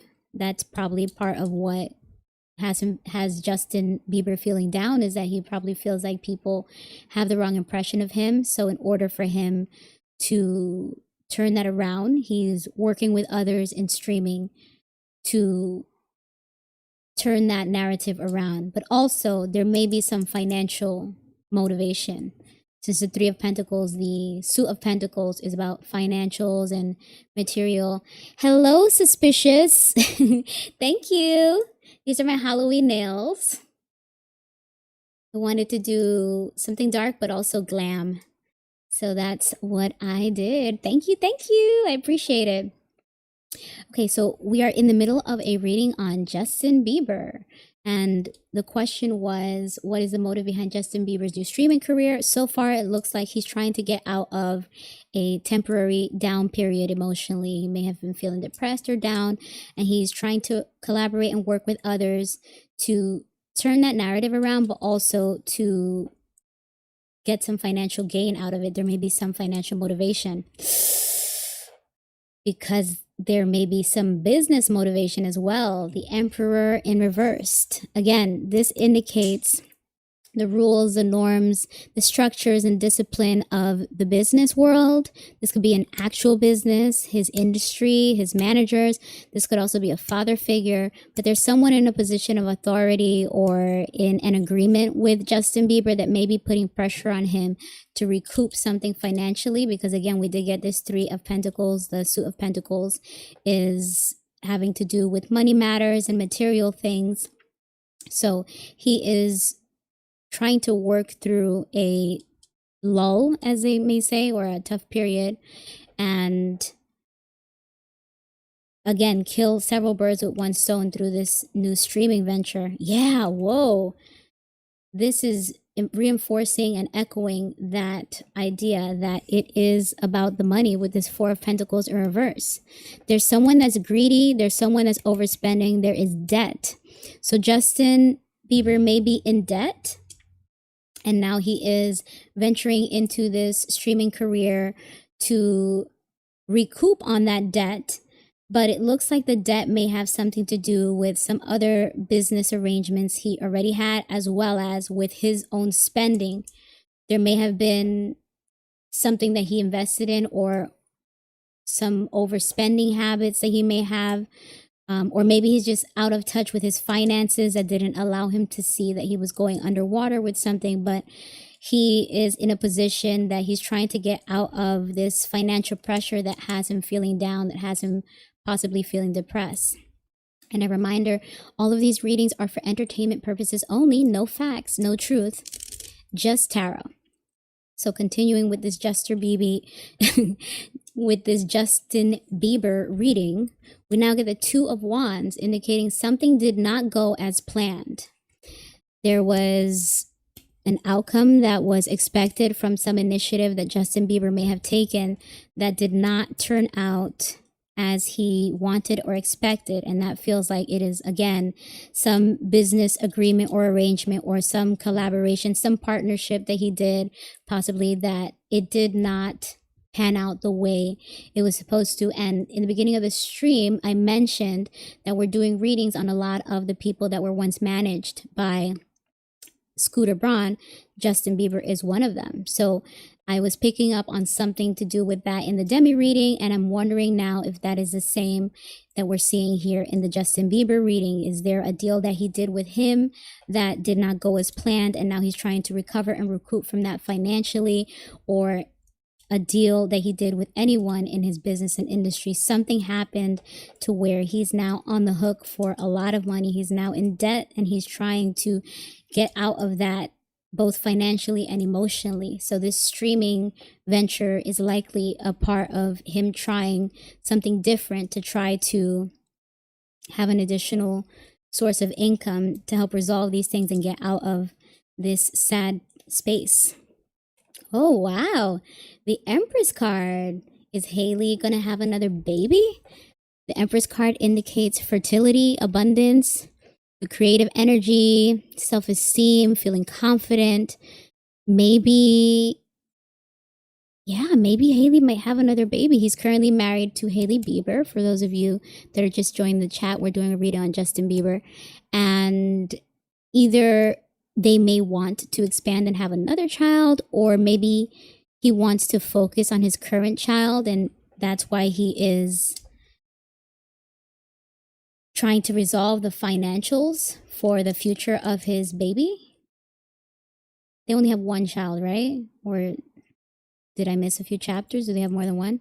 I believe they only have one child. So something to do with his family, his wife, his kids. He's trying to resolve this financial situation, these financial matters, so that the kid and the wife don't have to deal with that. Or maybe because he wants to focus on expanding his family with this Empress card. Wow. So this is reinforcing and echoing that message that there is financial loss, financial issues, financial failures, opportunities that were either lost or that went bad investments. There is something to do with the finances that haven't worked out for him. And actually, now that I see it next to the Empress card, now that makes me wonder, wait a second, does this have something to do with Hailey? Did Haley get them in a bad financial jam? I wonder. Because she is the mother of his child, which the Empress could be representing that maybe something that she did got them in a bad position financially. Or, as I interpreted the first time around, it seems like part of Justin Bieber's motivation with this streaming venture is to resolve his finances so that his wife and kids could be in a better place in the future, and so they can possibly focus on expanding their family. Let's get one last card out for this Justin Bieber reading. Well, that's positive. This is the Ace of Wands. This is the energy, enthusiasm, motivation around some new opportunity. So it looks like even though things are rough with the current financial issue that Justin is trying to overcome, there may be some positivity to come out of this new venture that Justin is embarking on with the streaming career. And he's going for it. He's excited about it. He feels good about it. And that's exactly what this first card that came out, the Sun in reverse, that's exactly what this card indicated, that one of the motivations is to get out of this funk, of this possible depression, of this feeling down, and to feel more energized, upbeat, motivated, positive, and taking hold of this opportunity, this potential that streaming is offering him, must be accomplishing exactly what this indicator of his motivation expressed. So good for Justin. Good for him. I hope it works out well for him, and I hope that he indeed is able to recoup a lot financially and take control of his narrative, show another side of himself to balance out the sensationalized version that we often see in the press. And I do want to maybe revisit a reading on him one more time before the year ends, because energetically, without sharing with you guys, I do feel that there's other stuff, possibly negative stuff, to come for Justin in the next year that I'm a little worried about, a little nervous about. But we will at least be happy to see this more positive reading at this moment, and we'll revisit another question at another time. I hope the streaming works out for you and you're able to get all of your goals accomplished, Justin. Wishing you and your family well. All right, let's move on to the next question. It's a request for a reading on Harry Styles and Louis Tomlinson. These are two members from the One Direction boy band group from the UK. The question that someone asked, Silver Fox, you asked this.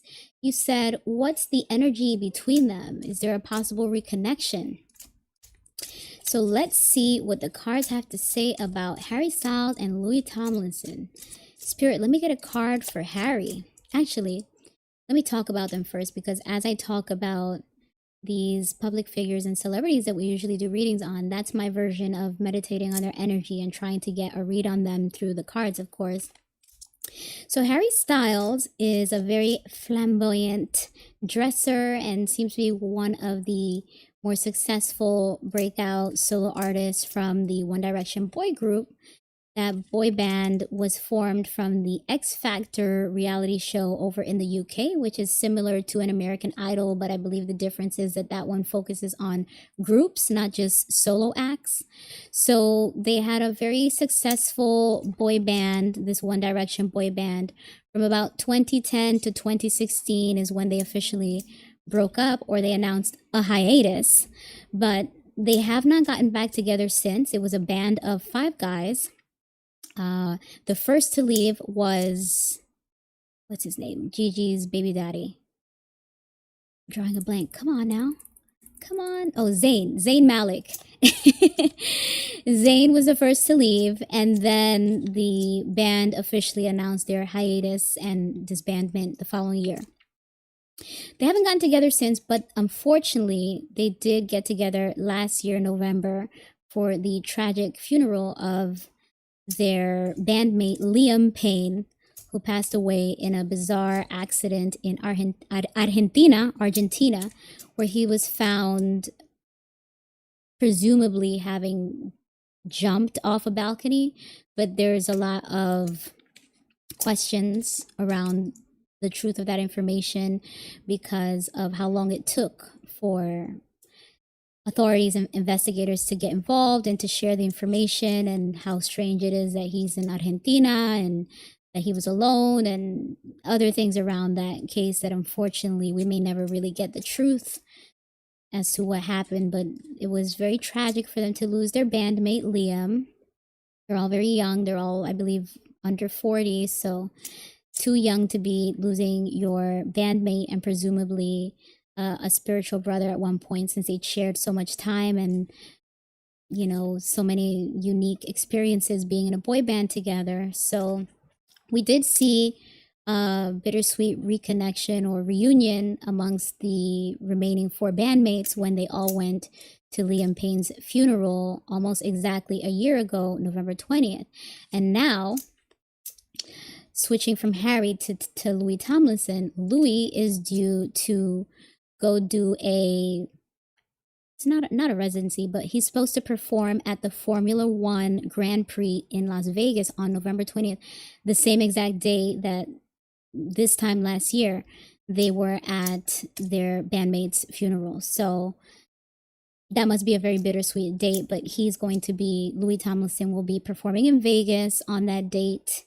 And, you know, I guess either internally or maybe even he might publicize in loving memory of Liam at the same time, one would imagine, since they share the same date of the performance and the funeral. So Louis has been, I believe he released new music and he's planning a tour early next year, or some performances, maybe a small residency next year. I know Harry is also in talks to do a residency in Vegas. He's been low-key recently. He hasn't recently done any music. He's been focusing on his business ventures. He has a line called Pleasing that has like apparel and nail polishes and perfume and adult gadgets. So he's been focusing on that. Apparently it's doing well over there across the pond in the UK. So I give all that background to circle back to the original question that Silver Fox asked, if Harry Styles and Louis Tomlinson may possibly reconnect, and what's the current energy between them. Because when they were both in the One Direction band, there was a lot of fan fiction, rumors and speculation that maybe they had something going on romantically behind the scenes because of their closeness in the public. And Louis Tomlinson has repeatedly refuted that and said, no, we were just friends. He was, my bandmate. We were just close because we were all close. Harry Styles, of course, very flamboyant, and he's always been very unisex and pro LGBTQIAP plus, all the letters. He's very pro that community. Even his, what's the name? I just said the Pleasing brand that he has is also very unisex. The nail polish is for everyone, and all the apparel and things that he's selling, the bags, whatever all the things that he's doing is always, to proceeds go to LGBTQ and all these gay and queer organizations. So Harry Styles seems to be a bit more open and a bit more fluid in that regard, even though he was recently seen with Zoe Kravitz. That's Lenny Kravitz's daughter. She was in either Hunger Games or one of those other, recent trilogy successful movies. So even though he's very ambiguous and androgynous, Harry Styles is, he seems a bit more unbothered of the whole Larry Stylinson, the nickname that the fans started to give the two of them together. Harry Styles seems more unbothered by that, especially since he's so successful anyway, whereas Louis or Louis, I'm saying Louis because that's, just how we say around here, but it's probably Louis since he's British. Louis seems to have been a bit more bothered by that assumption that they had maybe a little something romantic behind the scenes. I mean, he has a kid. Louis Tomlinson has a son shortly after they announced the disbanding, and, he's a Capricorn. Harry Styles is an Aquarius. Energetically, it kind of aligns that Harry is more like, hey, whatever, let's lean into it, let's have fun with it, let them think what they want, whereas Louis Tomlinson is a lot more adamant about getting the record straight. So all that background, let's finally see what the cards have to say. What is the energy between Harry Styles and Louis Tomlinson, and is there a possible reconnection? So first, let's get a card out for Harry Styles and Louis, Spirit. Too many came out, but actually, ooh, I feel like I should take these. No, let me actually shuffle again because I really want to refresh the deck. Since there's so many readings tonight, I want to make sure that we get clear messages.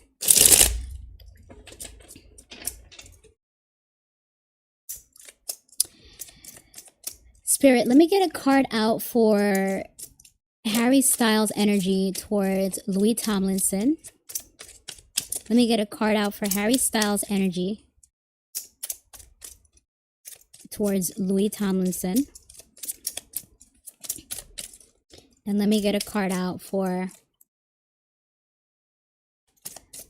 Louis Tomlinson's energy towards Harry Styles. I will mention that in that pile that fell out, that I refused it because it was too many cards. The first card was the Two of Cups in reverse, which indicates a partnership or a relationship that is either broken up or no longer working. So here we have the Ace of Pentacles in reverse. That indicates a lost opportunity, a missed financial opportunity. But in this case, we could think about it emotionally, that someone may have missed the boat with what the friendship could have been. It's no longer that. And that was, I believe, the Harry Styles card. And then I asked, let me get a card out for Louis Tomlinson's energy. Whoa. So hard to shuffle without looking. Okay. Spirit, let me get a card out for Louis Tomlinson's energy.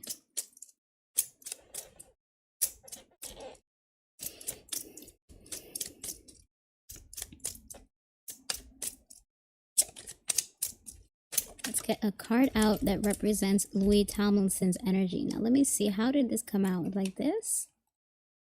Ooh, he's lost his patience with this Temperance card in reverse. He is out of patience.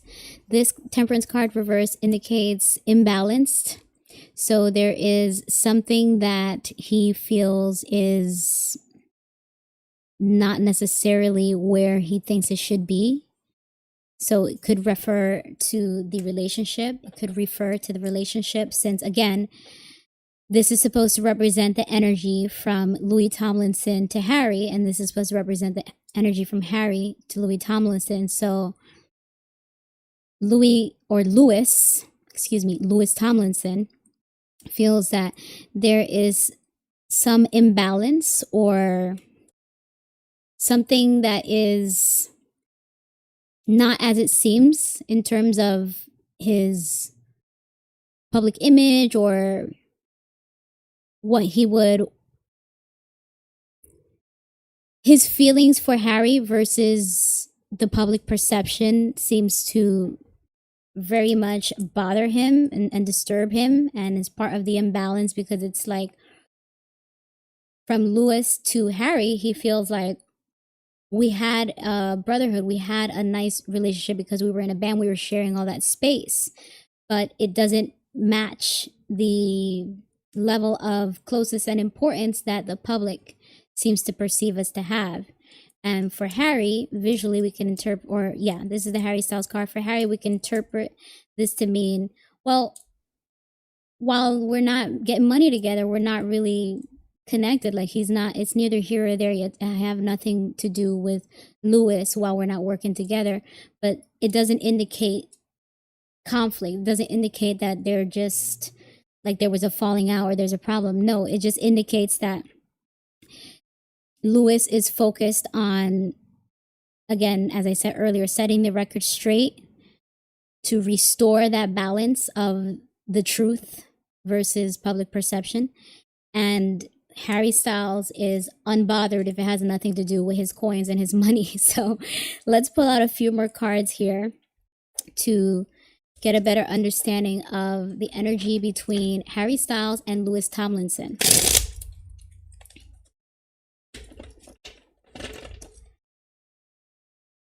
Spirit. Oh, did that come out? No, that just fell out my hands.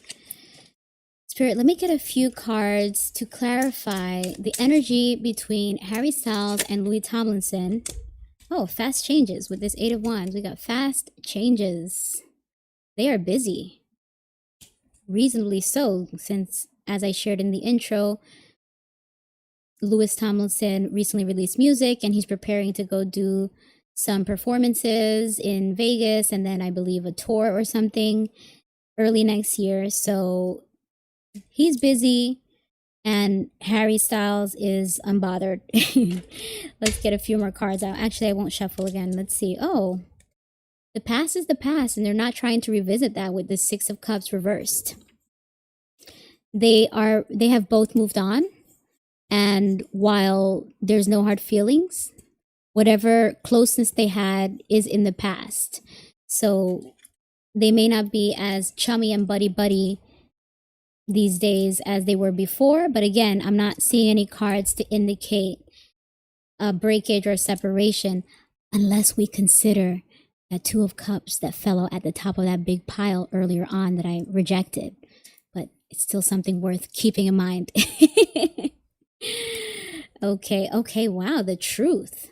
This Ace of Swords indicates some new idea, some breakthrough, some mental clarity, communication, ideas, something to come to light, or some truth that someone wants to get out there and reveal. Possible communication as well. So let's get more information on that Ace of Swords. We have here the Strength card, but it's in reverse. So this indicates maybe feelings of weakness or self-doubt. Maybe there's like a hesitation between one reaching out to the other. That's the energy that I got from the Strength card, that maybe there is a lack of confidence in how the other will receive them. So maybe I'm not getting clarity on who feels this way, but one of them is a bit hesitant to reach out to the other because there's doubts in terms of how they think they'll be received or not well received. Or they don't want to revisit something from the past again. Knight of Swords in reverse, indicating that after a period of anxiety, fears, nightmares, there is now a time of resolution, calmness, peace. So maybe there was mental distress over the lack of truth, that people were misunderstanding their relationship to be possibly romantically connected. And now that they have each gone into their own paths and their own ventures and their own solo careers, and it's been that way for so long, it feels like now, I would assume it's more Louis feeling this way. There's more of a resting easy feeling, peace, that the record is a little more aligned with the truth. But there still is some element of disconnect in these cards in terms of, it doesn't seem that they had a falling out, but it doesn't seem that they are buddy and in contact as we would hope that they would be, especially after having lost their bandmate. all the cards so far indicate that they are in their own lane, doing their own thing, and not really in contact outside of this Ace of Swords. That energetically, it didn't feel like it represented them talking. It seemed more so like a general truth, a perception of truth that they feel is now out in the public and made obvious with the ways that they are conducting themselves, focused on their own lives, not really in contact. So let me just get one more card out for this reading. Yeah, they're both busy. They both got a lot on their plate. They're both focused on themselves, and unfortunately, looks like they're not exactly, as I said, in touch as one would hope. Now let me get one more card out for, is there a possible reconnection? It looks like a no with this Three of Swords, indicating breakups, heartbreak, disappointment, painful, shocking betrayals, and sabotage. Energetically, I don't get that it's that serious in between them. There's no like daggers, like they're not stabbing each other in the back. But it seems like there was an emotional impact that they don't want to revisit. So they're keeping it very cordial and surface, coming together for something like their bandmate's funeral was a necessary reunion, but it doesn't look like they would reunite for anything else outside of that, unless it has to do, again, with business and something that would organically cause them to cross paths. But unfortunately, Silver Fox, it does not look like we can expect a reunion from them anytime soon. So I'll leave that there. I'll actually take a peek here. Yeah, I'll leave that reading there. Separation, this Two of Swords indicates they are each on their own paths, as we've seen. The Two of Pentacles, they're busy, they're on their own lanes, they're not exactly speaking, but they don't have beef. They just aren't as close as they seemed to be when they were in the one direction. And it's a see you when I see you. If I have to see you for any, business matters outside of that, unfortunately, the cards say it looks like they're not really talking. So let's see. Hopefully the cards are wrong and maybe they surprise you, Silver Fox. All right, let's move on to the next reading. Oh, here we go. I feel like every stream I do a Taylor Swift reading or something related to Taylor Swift. So this next question, it says, how does Travis Kelce really feel about Taylor Swift? Is he truly attracted to her? Is she his type? Are they compatible? What are his true intentions with her? Will they last? Okay, tons of questions. So let's get right into it. We have covered enough of the background of Taylor Swift and Travis Kelce on my channel, in the other streams, in the other videos. So I will assume that those of you that are watching and that have requested this already know who Travis Kelce is. He is the football player that Taylor Swift is currently engaged to. So let's see what the cards have to say about how does Travis really feel about Taylor. Because we did readings already about what's to come. Okay, how do I say this? We did readings already about what's to come with the future of Taylor and Travis's relationship. How will it unfold in the future after the marriage and such? We also did, anyway, you guys can see that another time.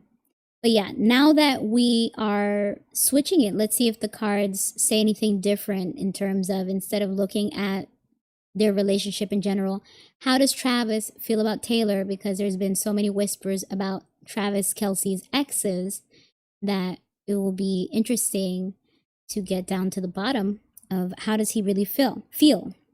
How does he really feel? So first we got the Knight of Swords this popped out, indicating someone that is very hasty with their words, someone that is impulsive, frustrated, maybe driven to act first without thinking. And let me actually get some additional definitions on that, because sometimes there are numerous ones that will help give more clarity. So this says disorganized, scattered, careless, unfocused, impulsive, unpredictable, and violent. Noticeably, it's an air sign card, and Travis Kelce is a Libra.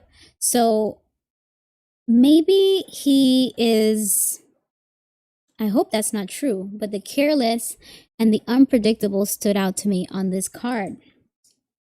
So there's something about his demeanor that's kind of like, go with the flow. I'm not the planner. She's going to plan everything. I'm going to just go along to get along, show up and, you know, do what people say and just be a part of it. But why? It seems like the why is because he wants to step into a new chapter or stage in his life. He may be called into stepping into the next chapter or stage after a period of self-reflection indicated by this judgment card. He may have looked upon his history of relationships and decided it's time for something different. It's time to do it right, at least in the public eye. But we're still not getting any indication of how Travis feels emotionally, which would be the Suit of Cups. Let's see what else we got here. Interesting. So the Hermit card in reverse indicates a sense of isolation that someone wants to get out of. So if I were to be literal with that interpretation, that could say that maybe he feels alone in the relationship and he wants to get out of it.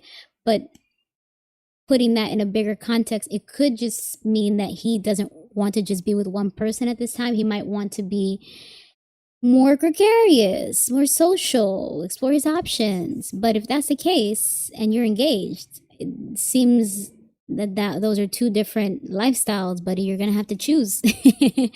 Do you want to be married and settle down and be with one person, as the Hermit card would suggest?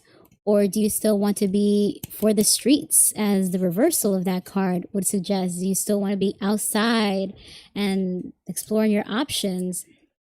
Uh-oh. This energy is kind of revealing itself to be more present. Five of Wands indicates conflicts, competition, someone trying to set themselves apart from others. So maybe, I hate to say it like this, but maybe he thinks being with Taylor Swift is a good look. She's successful, she's very famous, and while he has already elevated himself in his own industry as a very successful and decorated football player with all of his Super Bowl rings and things, it still seems to elevate him by being with her. It still seems to set him apart from others. Maybe this is a part of his ambitions, because the Knight of Swords upright is someone who is very ambitious and driven and assertive and is a go-getter.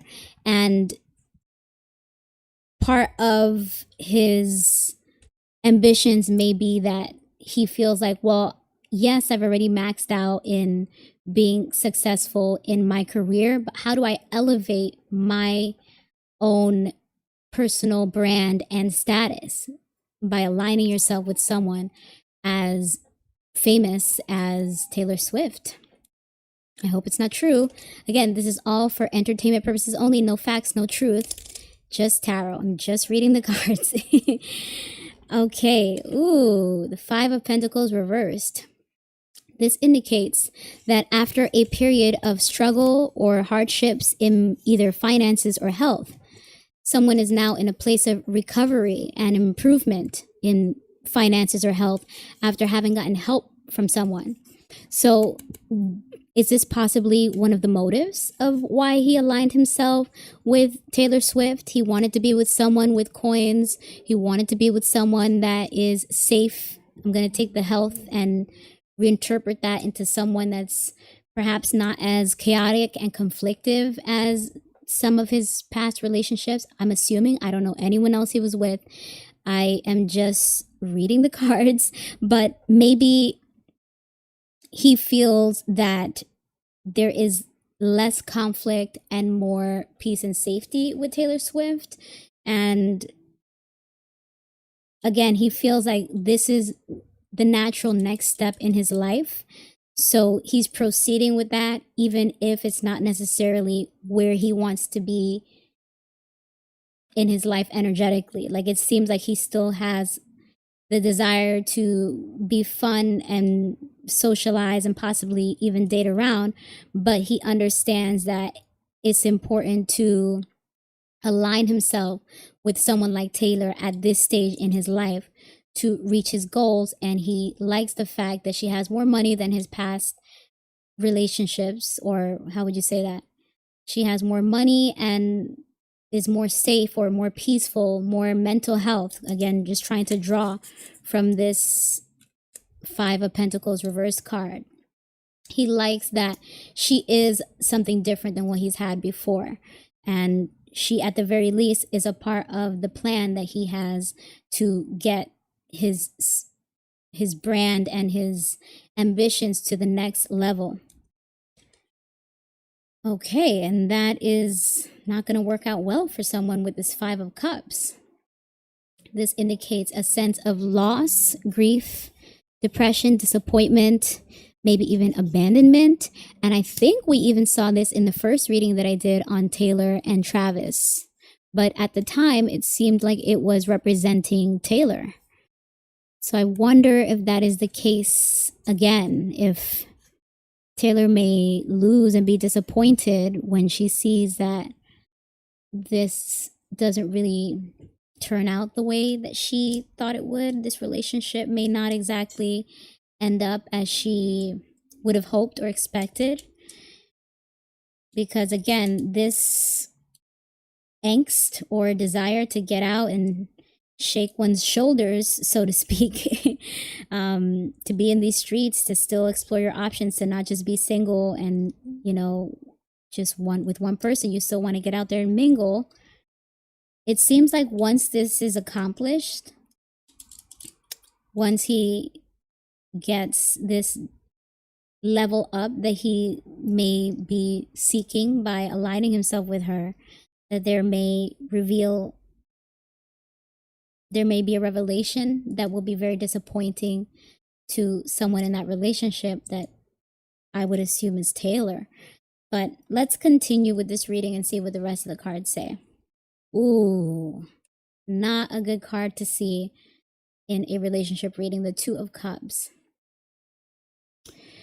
So upright, the Two of Cups indicates a mutually beneficial connection, something that works for both sides, either mutual attraction, or it could be a deal, a proposal that works for both sides evenly. But in reverse, this could indicate an imbalance. One side may be overgiving, one side may be more committed than the other. So this ultimately does not lay the grounds for a successful long-term relationship, because eventually that wears the other person down. Whoever is overgiving may ultimately realize that this doesn't work for me long-term, this is not sustainable, and I need to reevaluate and maybe take a step back from the relationship. This is emotional disharmony, this Two of Cups in reverse. A breakup, a divorce, a separation, taking a step back from a pairing that no longer matches, which is where this disappointment and grief may be coming from. And let's get one more card out. Ooh. Rejection, delays, misunderstandings, lack of passion with this Ace of Wands in reverse. I'm sorry to say it, but he's just not that into her. Oh no. I hope it's not true. I would love for Taylor to have a happily ever after. I mean, they look like a really good couple. He's handsome, you know, she seems really happy with him. I hope these cards are wrong, but it seems like there's a lack of passion that is not going to sustain this relationship.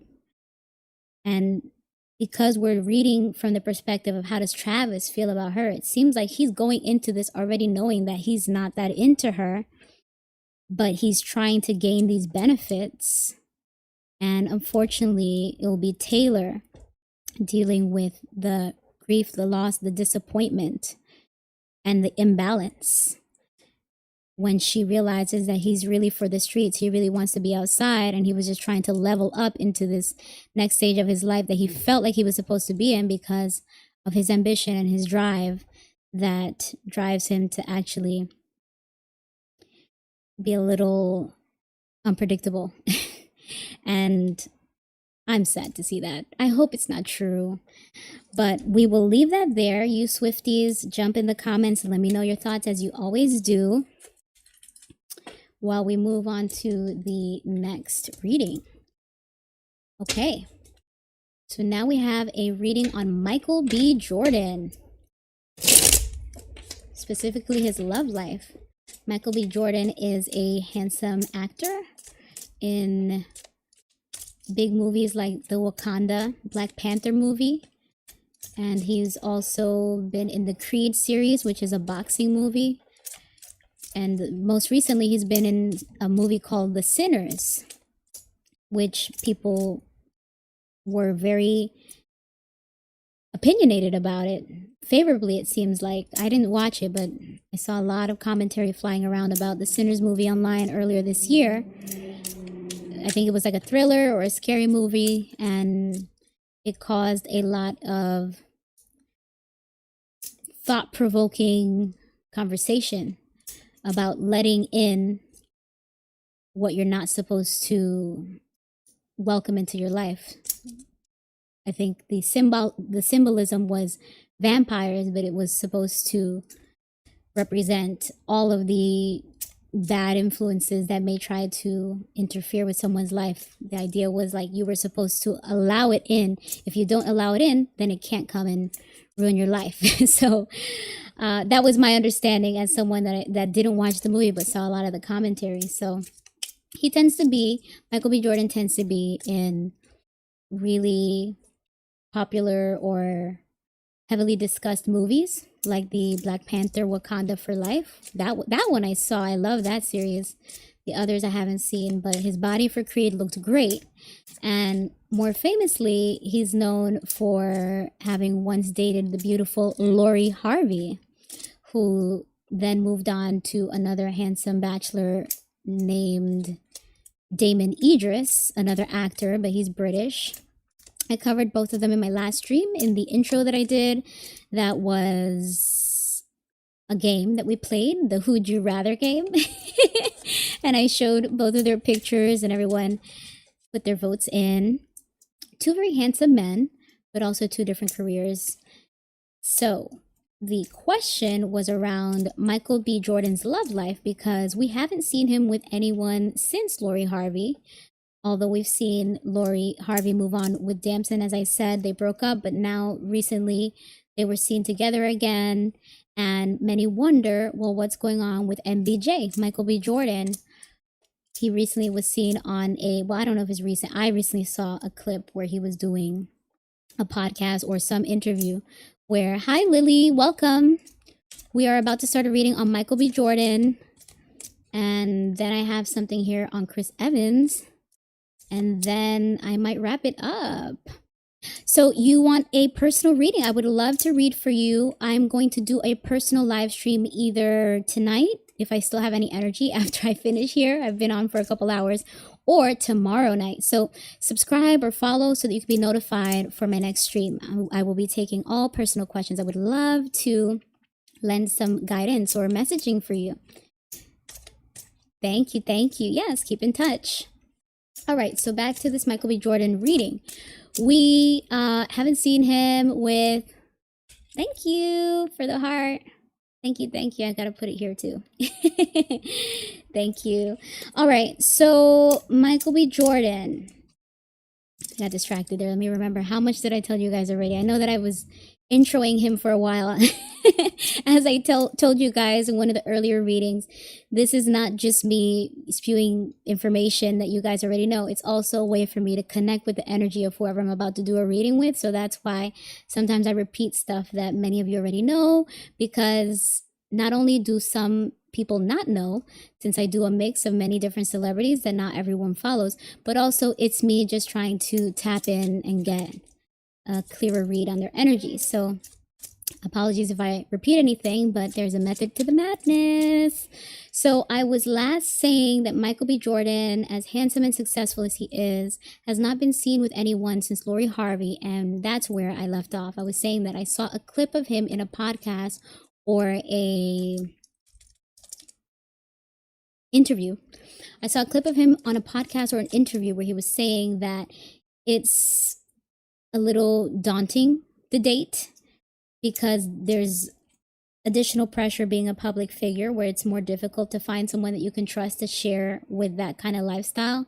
And I think the term he used was a sense of loneliness. I'm not trying to attach that to him because I definitely don't want to dramatize how he feels or what he's going through, but I believe he said something about how it can be very isolating and very lonely to be in a situation that naturally everyone has a hard time dating and finding their person and finding their partner. But he's saying that it was even more so made more difficult because of how famous and successful he is and how careful he is about sharing that spotlight with someone else, sharing that exposure to someone else, wanting to be both protective of a potential partner as well as protective of the brand that he has built for himself, and, you know, not risk being in a messy public relationship or with someone that's not going to care for him the way he cares for them. So he indicated that there was some difficulty in that regard in his love life, and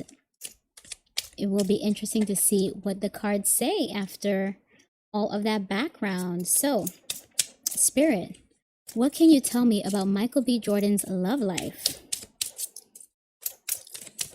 Let's get some cards out for Michael B. Jordan's love life. What's to come for MBJ? Will he find his future wife, or is he meant to do some other things in this lifetime? I'm going to actually shuffle it again because these are repeats from the previous reading, so it looks like maybe I didn't shuffle it enough. Gee, my top is really moving different today. It usually isn't this problematic. I had to adjust several times tonight. I usually don't have to do that. But since we're live, I got to keep it real with you. So you guys see all of the little adjustments that I have to make to try to keep this stream or these recordings looking good. Okay, Spirit, what can you tell me about Michael B. Jordan's love life? The Knight of Pentacles reversed.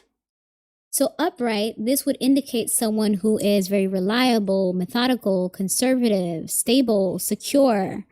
But in reverse, this indicates someone who's unreliable.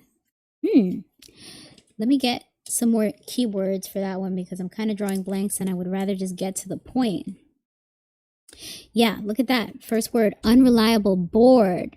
Work without reward, meaning he puts in the work but he doesn't get much back. Perfectionist. So maybe is Michael B. Jordan perhaps a perfectionist and that's why he's having a hard time finding someone? Either a perfectionist or he's easily... Hold on, this is falling apart.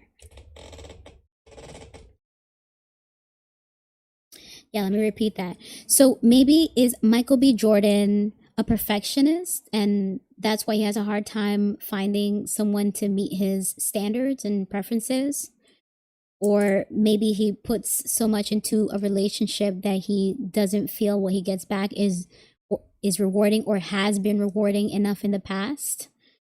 There's also that word boredom also seemed to stand out. Either he's easily bored by someone that's not as perfect as he would like, or maybe he's boring. Yikes. Remember, this is all for entertainment purposes only. No facts, no truth, just tarot. I'm Not trying to talk bad about you, MBJ. I'm just reading the cards. I think you are very attractive. So, good for you. But that's what the cards are saying. Ooh, King of Wands. So this is an authoritative figure that is fiery, egotistical, stubborn, opinionated, unachievable expectations. So this is the second time that we're seeing some indication of perfectionism, unachievable expectations. Maybe what Michael B. Jordan wants in a partner is a little unrealistic.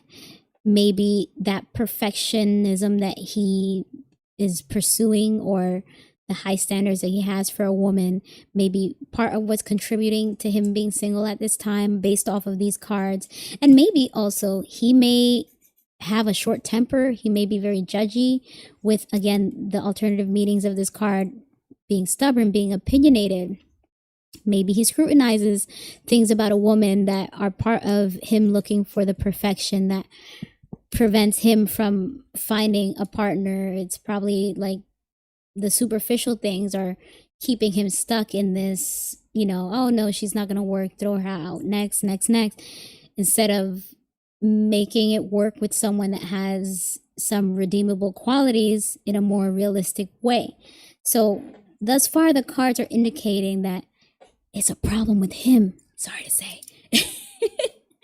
Thus far, the cards are indicating that there may be a problem with MBJ, not necessarily the other women that he's been with. But let's continue with this reading. Seven of Wands. He's on a high pedestal and he continues to defend himself so that he's not knocked down. Let me say that again. He's on a high pedestal and he is defensive so he does not get knocked down. So we can interpret this to indicate that because he knows that he is such a high profile public figure and successful actor, he has a lot to lose.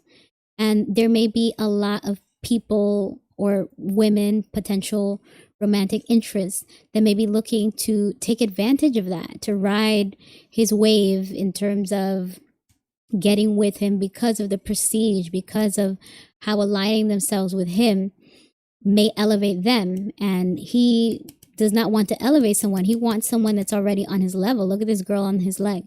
So he wants someone that's already on his level, not someone coming to take advantage. You see all these little sticks of seven wands coming to attack, coming to take advantage, coming to feed off of him.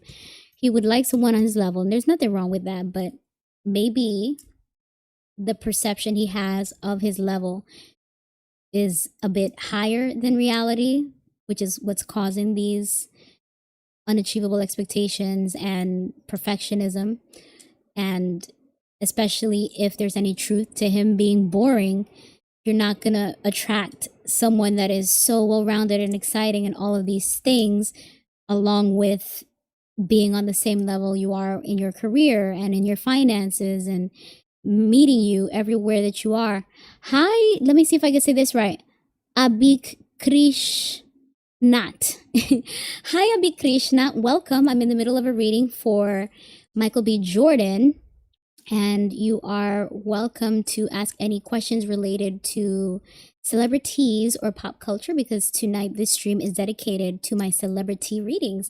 But if you would like a personal reading, you can subscribe or follow, because I will be doing a personal live stream either tonight or tomorrow to take all personal questions. Would love to do a reading for you. So keep in touch. Thank you. Thank you. Back to this reading on MBJ. Pulling out the next card, we have the Fool. And this indicates a fresh start, a new beginning, starting off on a new adventure, going with no baggage. So maybe MBJ either wants someone that has no baggage, that is fresh, that is, sorry to say, likely, young and not so burdened by other experiences. Or this could indicate that he is in a fresh stage in his life where he is looking to have a fresh approach, be open-minded and move differently. Although these cards didn't really indicate that. But it looks like he wants to set off on a new adventure with someone and have like puppy love, like the kind of love that you have with someone when it's new and fresh and exciting. He would like that kind of connection with someone that also is not so burdened and boggled down with, being jaded or presumptuous from past relationships that haven't worked out. So maybe he would like someone a little younger than him, and nothing wrong with that. I believe he is currently 38, and someone in their early 30s may be a good match for him. But this Temperance card in reverse indicates that there's an imbalance. Maybe he gives more to work than he does to the personal, or vice versa. There's something that is out of balance, contributing to any blockages that may be preventing him from enjoying a new love, a new relationship. Maybe sorry, it's so noisy. I was about to say something and now I'd lost my train of thought because I got so distracted by the noise. Let me just try to gather what I was saying. Right. I was saying that maybe because he's so dedicated to his work, maybe he doesn't have the time that it would take to meet someone or to court and to enjoy building a relationship with someone. This Temperance card indicates that imbalance, that shift of all of his attention into the one thing that's working and neglecting the part that isn't, may be working against him because it doesn't position him to welcome this new fresh start, or this kind of person that is carefree, that is outgoing and bubbly and light. She's going to be out there, out and about. She's not going to be, working hard in the trenches as he seems to be grinding hard on his very successful thus far career.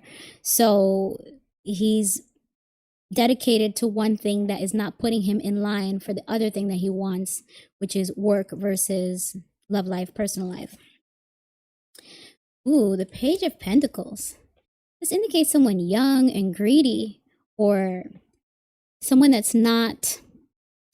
procrastinating, that's not seizing opportunities, someone that is not exactly focused, like they are distracted, they're not getting things done that will help them grow and help them progress. And that's often the problem with dealing with someone that's younger and not as mature and developed. This is also a earth sign card. What is he again? Oh yeah, he's an Aquarius, so that has nothing to do with him specifically, but maybe this is something that he experienced in a previous relationship that he would like to avoid. Someone that is not motivated, someone that's not grinding for themselves and getting their own coin as well. So while he may be attracted to someone that is younger and fresh and light and carefree and available, he also wants someone that's not lazy, that's not just sitting around and expecting him to just take over and, elevate them. But I think that's part of the being unrealistic, because the person that's this available is not grinding and the person that's grinding is not this available. So that is, again, counterproductive. Two different goals that cancel each other out and contribute to this imbalance. So let's get another card out. There's a sense of weakness or self-doubt after a past relationship. Oh, maybe his ego's a little bruised, or he's a little burnt from a past relationship that has him kind of questioning how to move in a future relationship, or what to expect, or raising the standards to where it's like, well, to avoid that kind of girl, I want to make sure I get all of these things. I see all of these things before I decide to move forward with someone. So it seems like there's a slight lack of confidence, a slight amount of self-doubt. This could also be saying that he's just not the kind of guy that's just going to go out and pursue a woman and just outwardly holler at her. It could be that he expects a woman to pursue him a little more. That could be contributing to this sense, or this meaning of the card of not being so forceful and you know, forward with one's approach, being so strong and outward with one's approach. He may be more of a laid back kind of guy that expects a girl to come to him, and that is a repeat of what we've been seeing in these cards, that works against some of what he would like in a woman. It seems if you want someone that's feminine, and for them to stay in their feminine energy, you would have to bring that masculine energy and lead and guide and be the one to pursue.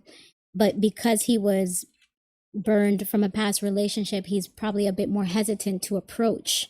And as I shared in the intro, he feels like he has a lot to lose, and that is more reason to be hesitant. That's more reason for hesitation when you have that combination of current and past things to consider and juggle. Oh, this Four of Cups indicates some sort of emotional detachment.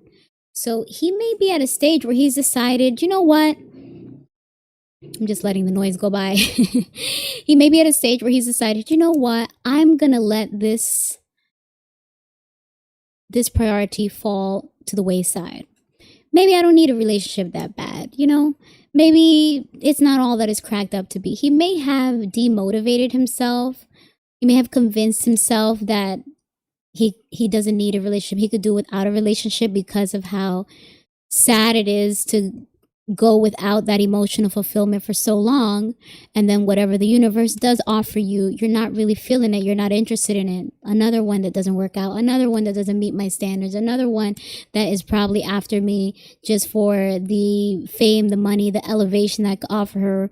Nobody's on my level. Where's my partner that could actually be my match instead of my burden that I have to bring to my level or elevate? So he may have put himself in a space of being disinterested in love at this time because of how grim his his prospects may be.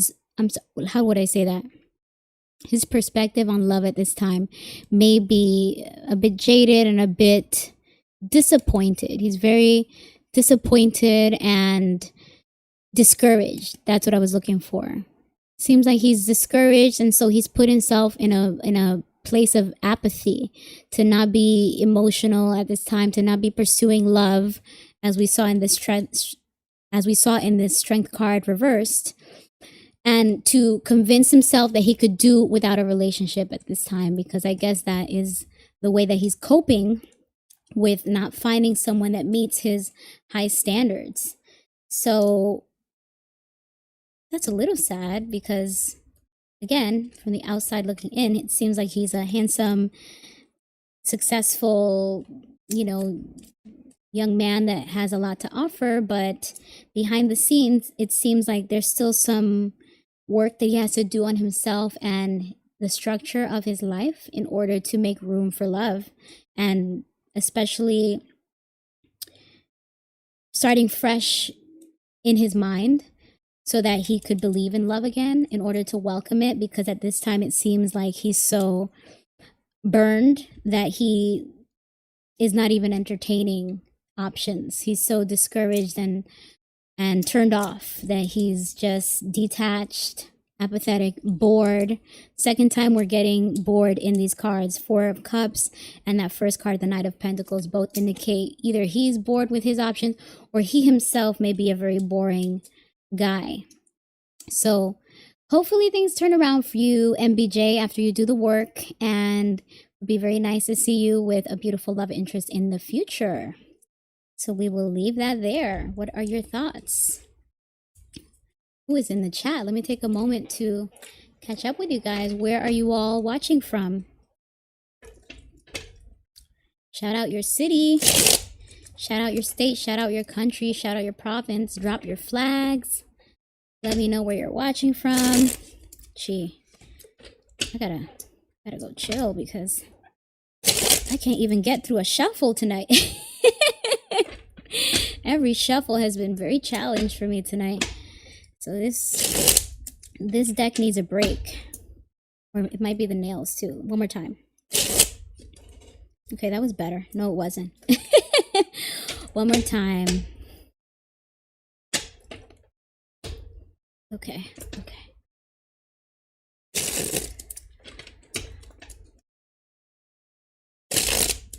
I don't know what's going on. I'm struggling. I'm having a hard time with this shuffle. Okay, here we go. There we go. Whew. All right. What is the next question? Where are you guys from? Okay, hello. Let's say Minnesota. Interesting. Hi, Minnesota. Just scrolling here. Okay.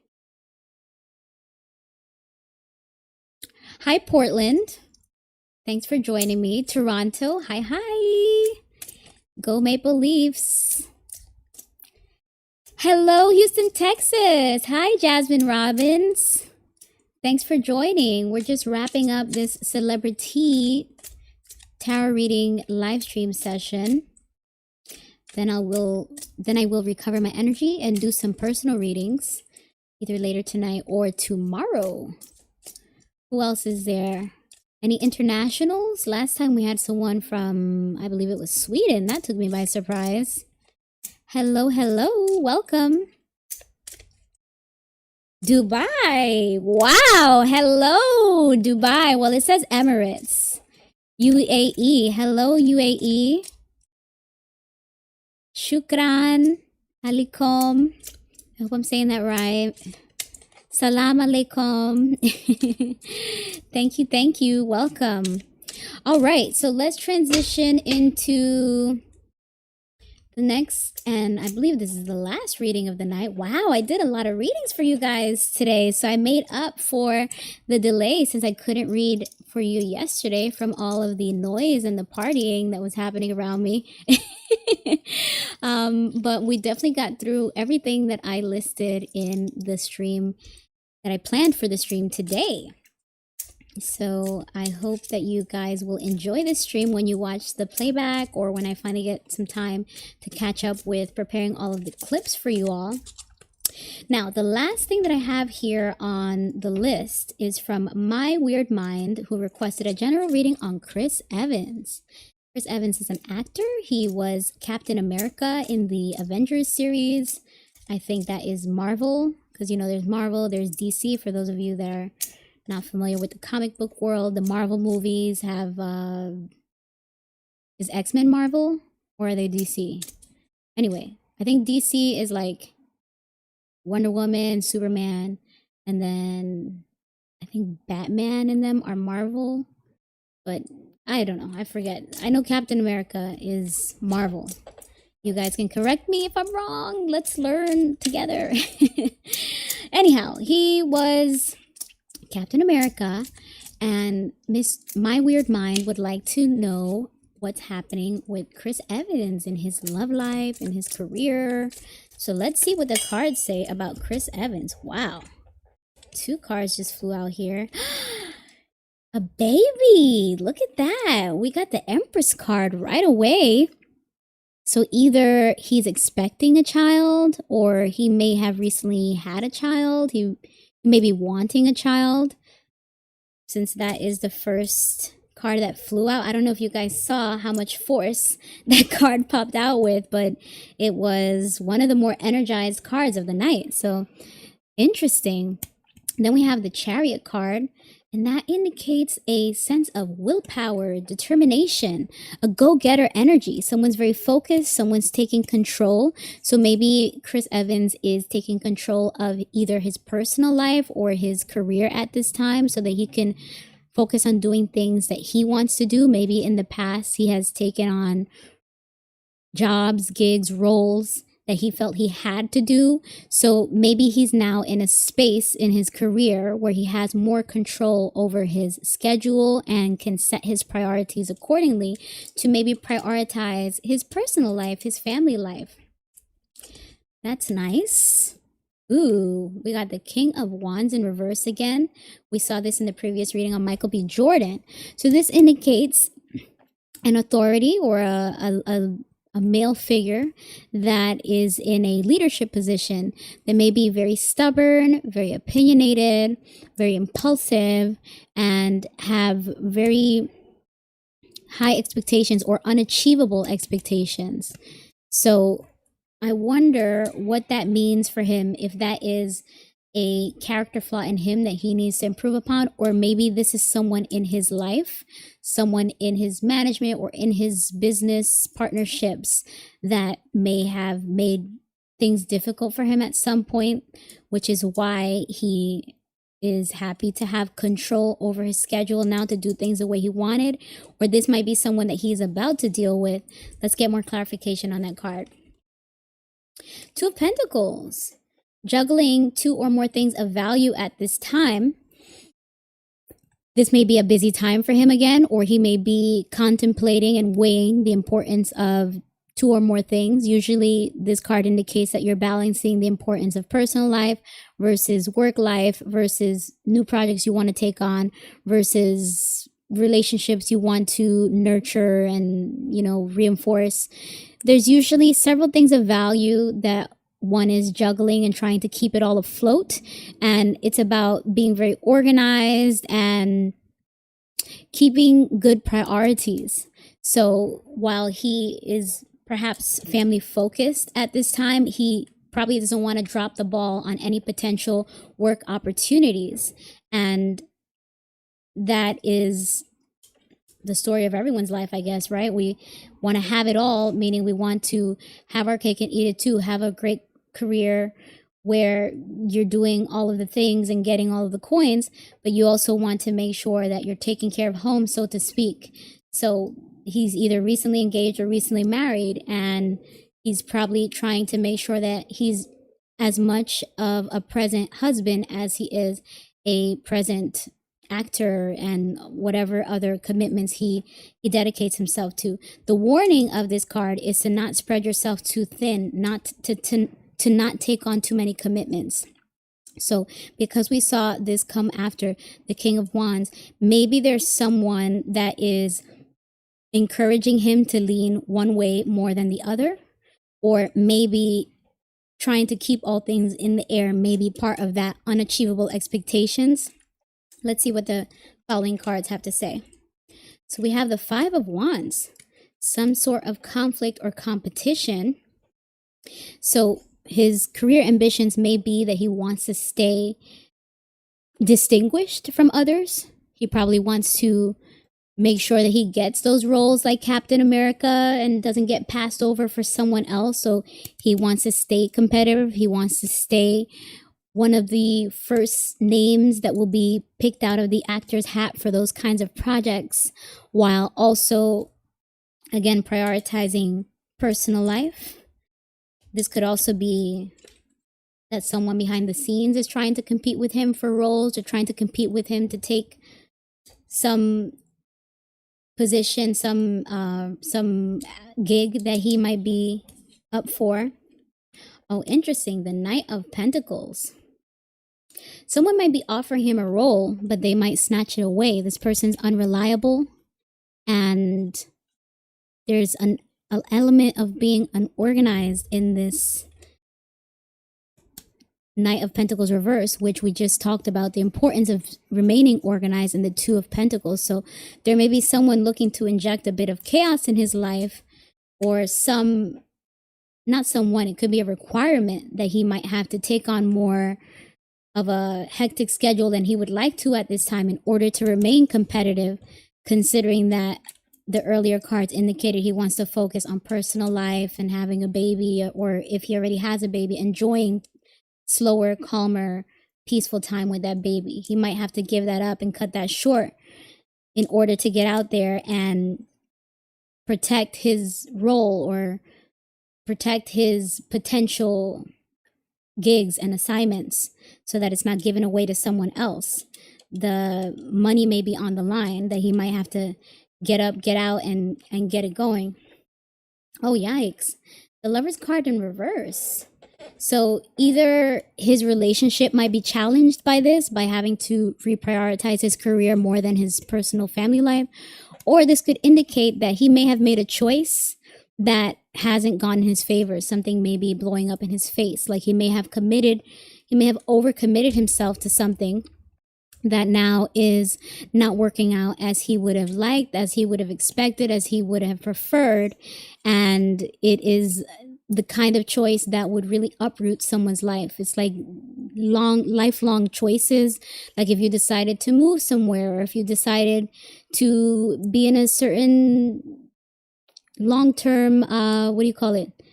Like when it's a role that is a reoccurring role, there's a phrase for that. But yeah, being in a reoccurring role, which means that you signed on to be in maybe 3 or 4 of these this series, and now that you're maybe 1 or 2 deep, things have changed in your life to where you can no longer meet that commitment.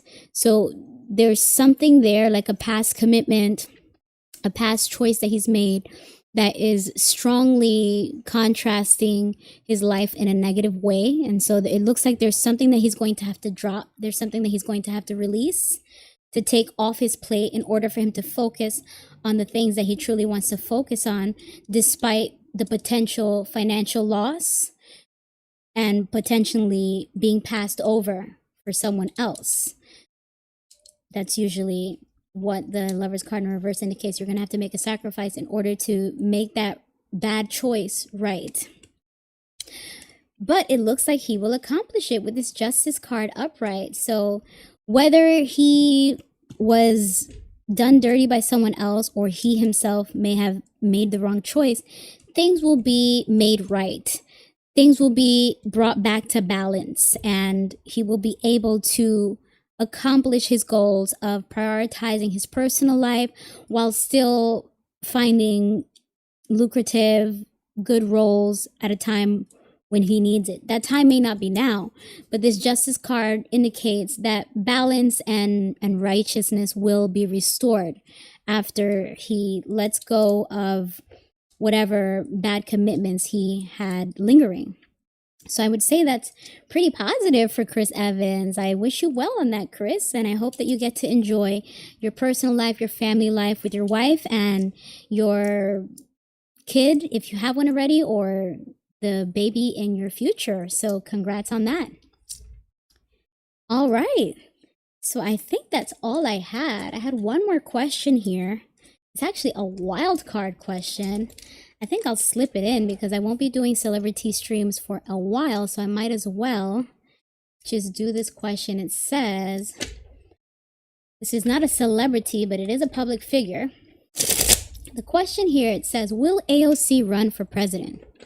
Will Alejandra Ocasio-Cortez run for president? So she is a congresswoman from New York, or representing a few districts in New York. And she has a very public and maybe polarizing image or presence on social media. And because she's recently been seen with Bernie Sanders, something about some of the things that she said raised some eyebrows, has some people questioning, will she run for president? I think that's a big leap considering she's a congresswoman.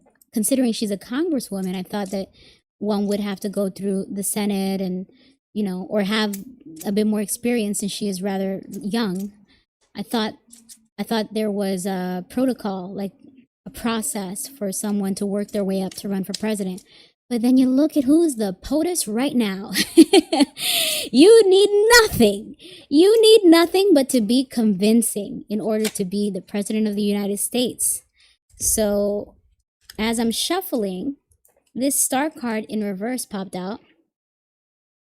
Interesting. So maybe this indicates infamy, like a bad reputation. She's popular, she's public, but it indicates that either she doesn't want this recognition, or it's just confirming that she is recognized in a very negative and unfavorable way. Ooh. Oh, well, actually, no, this is not bad since it's in reverse, because the Two of Swords upright indicates indecision, having to make a tough decision between 2 or more things of value, or 2 or more things that are high risk. But in reverse, it indicates clarity, that you know how you want to proceed, and you will have to give something up, but you've made peace with it. You're clear on what is the better decision to move forward with, what is the better choice to proceed with. The Queen of Cups. This is someone that is learning to be more emotionally reserved, someone that may have been overgiving, perhaps empathetic, very healing, warm, and comforting to people, but now they are withdrawing some of that emotion in order to be, as they say, self-preservationist, to preserve themselves and to protect themselves. So she may be withdrawing her emotion and empathy at this time to prepare for something, or to indicate that she will not run because she does not feel that she can protect and guide that many people, a whole nation at this time. But it's still not clear, so let's continue.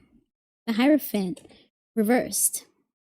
So this indicates that someone in a position of authority, usually religious, but it could also just be a strong belief system and traditions, is either pushing and intimidating her to feel like she's not a part of a group or a community, or she herself has the desire to rebel from this group or community. So we are again getting a card to indicate that she may want to step away from what we have known her to be. I believe she's a Democrat. She's a Democratic political figure. She may either want to step away from that role or step away from the party, because it seems like there's someone putting a battery in her back, but she is not on the same page. She's kind of rebellious to that. And just by going from the figure, sorry to say, it looks like an older person. Bernie Sanders kind of comes to mind. So maybe Bernie is encouraging her to run, and she's kind of hesitant and, not really fully on board. What I just heard is something saying, not yet, it's too soon, it's too early. Someone might be pushing her like, no, your time is now, because, your popularity, your fame is only going to decline more. So you should seize this opportunity. And she's like, I'm not really feeling that right now. I'm just trying to self-preserve and protect myself. I can't really worry about doing it with a whole nation. And I feel okay with my decision to not run at this time. Yeah, there is someone there that she does not want to deal with. This is someone that's very fired up and bossy. Again, stubborn, opinionated, unrealistic, unachievable expectations, impulsive. Someone's pushing her to run, and she is hesitant, and rightfully so. It's not really her. If she is going to run, it's not really something she wants to do at this time. Someone or something, like her party, might be pushing her, or some figureheads in her party might be pushing her, but there's something that she wants to step away from, either the spotlight or step away from the party. Again, just repeating that for those of you that just joined. Okay, but there is determination. There is something that she does want to power forward with. Interesting. What is this? There is something she wants to get done, and she wants to drive it home. She wants to drive it forward rather quickly, or rather forcefully. Okay, interesting.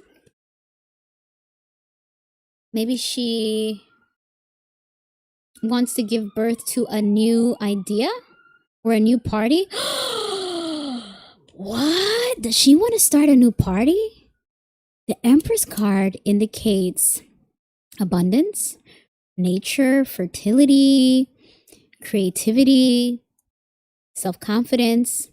But this idea of giving birth to a new creative idea in terms of a politician, and the idea that I got several times about how she wants to step away from this existing group or community or figureheads that are pushing her to run, but she wants to step away from it. Maybe it's because she wants to start her own party. What? Really? Alexandria, I love it. Please do. The country needs more options. A two-party system is very limited and very what do you call it when it's my words are not as eloquent at this hour, but I will edit it in once I remember what it is I'm trying to say here. It starts with a P. Very, anyway, yeah, I'll edit that in once I know what I'm trying to say here. But I kind of love the idea. Four of Pentacles. She's saving that coin. She's going to try to get the financial support in order to move forward with this ambition here, or this idea, this creative idea that she has to either start a new party or whatever else this is. She's going to get crowdfunding and financial support from some constituents to try to make this change, which is very interesting and impressive. Again, she's so young and yet has made such an impact on politics. Both sides have so much to say about her, be it good or bad. She is definitely impactful, and with that attention, she could potentially be very present in politics in the future, more than just a congresswoman. I wouldn't be surprised if she does eventually take on a bigger role. I don't know if it's running for president, but it does look like she's trying to do something big. Imagine if she did make a different party, a third party. Well, currently there are three parties in the United States: Democrats, which she's a part of that party; the Republicans, which currently Donald Trump and most of the systems of government are led by the Republicans currently. And then there's independents, which are meant to still choose between those two others. So maybe she wants to lead a true third party, whereas independents kind of, again, they have no choice but to fall into voting for the two bigger, more popular parties. We have not really seen an independent leader step into power in the big political roles as yet. So maybe that's something that she will spearhead. Wow, that would be very impressive. I wish you well on that, Alexandria. I hope you do. I hope you do. I think giving people more options would help shed light on more of the issues and changes that many of the United States citizens would hope to see happen. So good on you. Very brave of her. Very brave and ambitious of her to do that at such a young age. So I think we got through everything I had in my notes tonight. That's pretty exciting. Pretty ambitious night. I did like several readings. I'm so glad that you all continue to send in your requests and your support, your love, your energy. You know, I appreciate all of that. Oh no, wait. There's one more reading here. I actually have to do this one. I missed it by mistake. This was supposed to be done when I was covering the other female rappers, but there's a reading here that's asking what will be the outcome of Megan Pete versus Milagro's case. Ooh, interesting. So Megan Pete is the rapper known as Megan Thee Stallion. I recently did some readings on her. If you check the individual videos that I've uploaded, there are some readings where we asked if the recent relationship that she started up this summer with Klay Thompson, if that will last, or if it's just a PR relationship, as some people suspected. And also we asked about the truth behind the Tory Lanez shooting. So she was in a big lawsuit, Megan Thee Stallion, aka Megan Pete was, where she claims that there was a rapper that she had a romantic relationship with, that they went out one night to another celebrity's house, Kylie Jenner. She's a Kardashian. And somehow, as they were leaving that event, it resulted in Megan having not a gunshot, but what do you call that? She was injured in her foot from what seems to be the after effects, or the, is it a ricochet, whatever comes off of a gun bullet. I don't know that. I'm not about that life. I know nothing about guns and bullets. So something impacted her foot from a gun being shot, but the details that emerged from that trial that they had several years ago of Megan Pete versus Tory Lanez, or I don't even think it was Megan, it was the state of California maybe that was bringing the case, the district attorney, something like that. They brought the case, and there were many holes in that case because at the time, initially, Megan Pete did not disclose that she had a romantic or intimate relationship with the guy. What's his name? It's a rapper. His name is Tory Lanez. She didn't disclose that. And the other woman, Megan's friend, Kelce, that was also with them that night in the car and at the event, she also had an intimate relationship with Tory Lanez.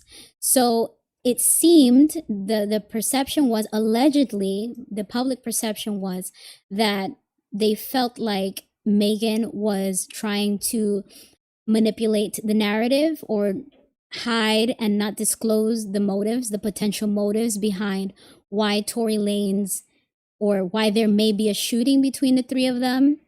Because saying that someone's going to... Yes, we are. We are live. Thank you for joining us. Yes, I'm in the middle of a reading that I'm about to do on Meg the Stallion, whose government name is Megan Pete. I'm just giving some background on some of her legal stuff and leading into this next question about an upcoming case that she has later this month, now that we're officially in the month of November. So let's see here. Where was I?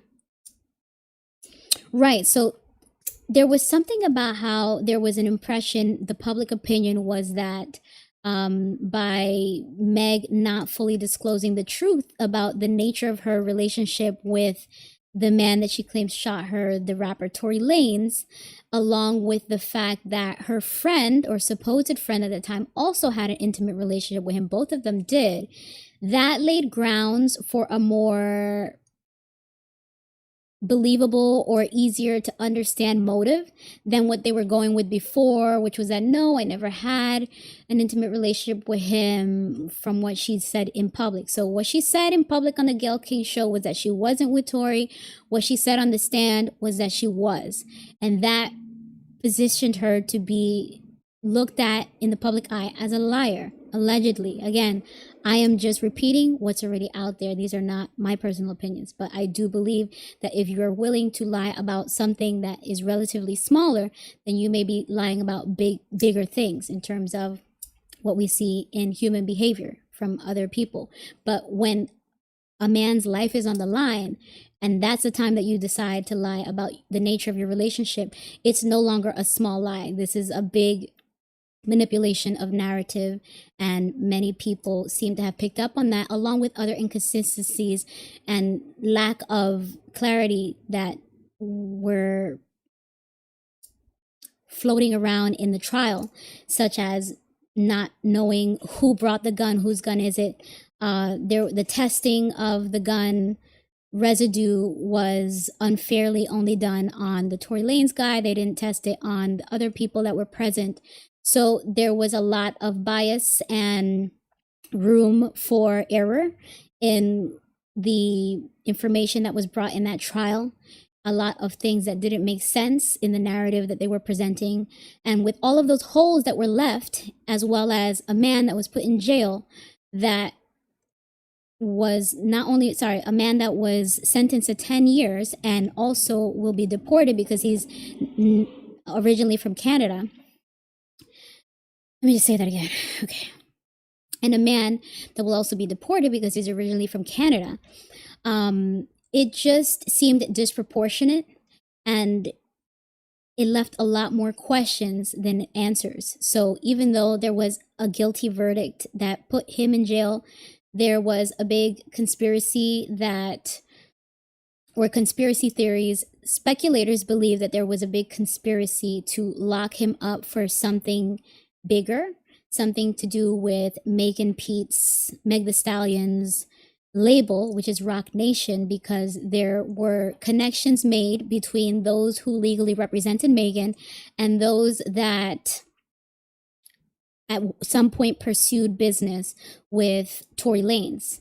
So it seemed like maybe there were personal motivations and ambitions behind using the Megan Thee Stallion, Megan Pete's altercation with this rapper Tory Lanez, using that to fulfill another motive of blocking him, or how should I say this?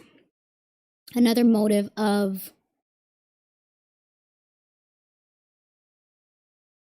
diminishing or stifling him while elevating her, because she is the artist that they've invested in, and he is someone that didn't want to work with them, or may have his success somehow impacted them somehow. I don't know.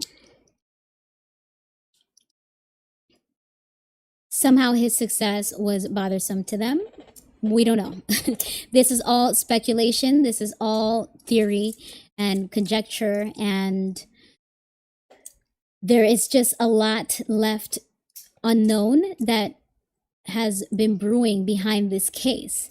And so now, fast forward to now, this trial generated so much public opinion amongst bloggers, online commentators, and Megan Pete's label, Roc Nation, seems to have tried to control the narrative by silencing or threatening and harassing online figures that have released opinions or observations that they feel are not favorable to Megan Pete or Meg Thee Stallion, however you guys are more familiar calling her.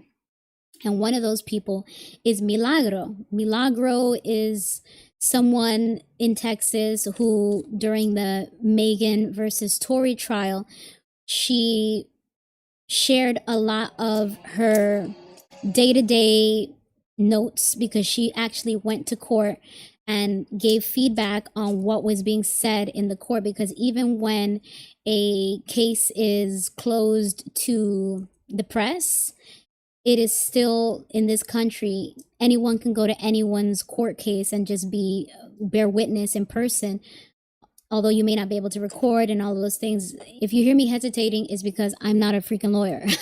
I am just grasping for what I know to try to make sense of it all for you guys, to have some background on this, and also for myself to, again, connect to the energy for this reading that I'm about to do. But I am just trying to smooth out the bits and pieces of what I know to make it make sense for all of us. So bear with me, and thank you again for your patience and understanding. So from what I understand, Milagro was one of those people that, because she was in person, one of the few people that were in person in that court, able to give the play-by-play, day-by-day, what was happening in the Tory and Megan trial, people based off of her account of events, felt that he got an unfair or discriminatory trial experience, a bias or one-sided experience in trial. There were a bunch of legal hiccups there, as I mentioned earlier, a lot of the trial evidence that didn't make sense, or it's like, why did you guys check for this but you didn't check for that, and some shady business with the first lawyer that he hired that seemed to have a conflict of interest that he suspects was working for the other side, and so he had to get another lawyer. There was just a lot that came out of it from people that were present in that trial, like Milagro.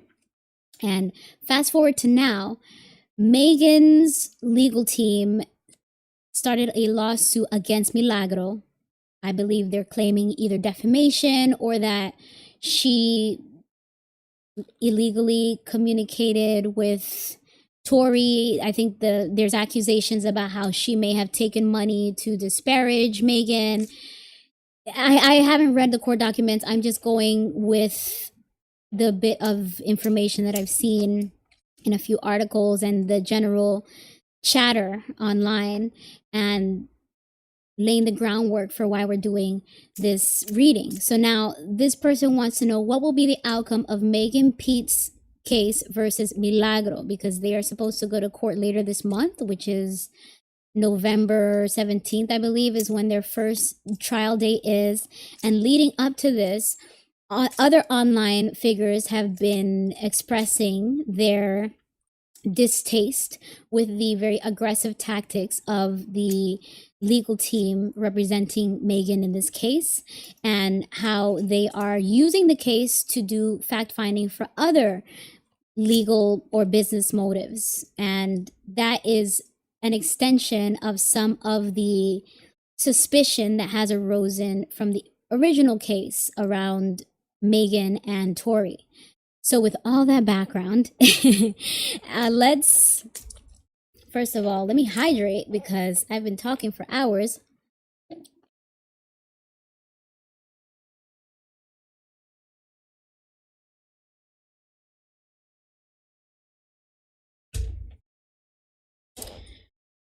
Okay, let me center myself. I will edit all of this out. So yes, so this Megan versus Milagro case is somehow connected to the Megan versus Tory case. And it seems to all be a continuation of trying to keep this Tory guy down for some reason. We don't know why. Conspiracy theorists have their theories. But let's see what the cards say about what will be the potential outcome of this Megan Pete versus Milagro case. Whoa, the money. Oh my gosh, so much money. Six of Pentacles. By the way, I usually don't take these big chunks of cards when they pop out, but this is not that many. It's only 4, and energetically, it does feel like this applies to this case. So first we have the Six of Pentacles. This indicates someone exchanging money for negative motives, negative intentions. So someone might pay someone off, and it's either going to work against them or negatively impact a situation. Or someone has paid someone off, perhaps. There's something to do with a money exchange. It could possibly even be a paper trail of transactions or receipts that may be revealed that are not favorable for someone in that case. Let's see. The Knight of Pentacles reversed. We are again seeing that there is someone, a man, and something negative to do with the money. I mean, technically this means unreliable, someone not getting the rewards from something that they've invested in, work without rewards, someone that may be unorganized. But just going by the visuals and the continuation from this card, seems like there is an exchange of financial motivation in the wrong hands, in the wrong person, the wrong man. Or when I say wrong, I should say people with negative intentions. So money is being exchanged, but with people that don't have positive intentions of what to do with that money. Again, someone could be getting paid off for something, or someone may have already transacted with someone, and that paper trail will be revealed and work against someone.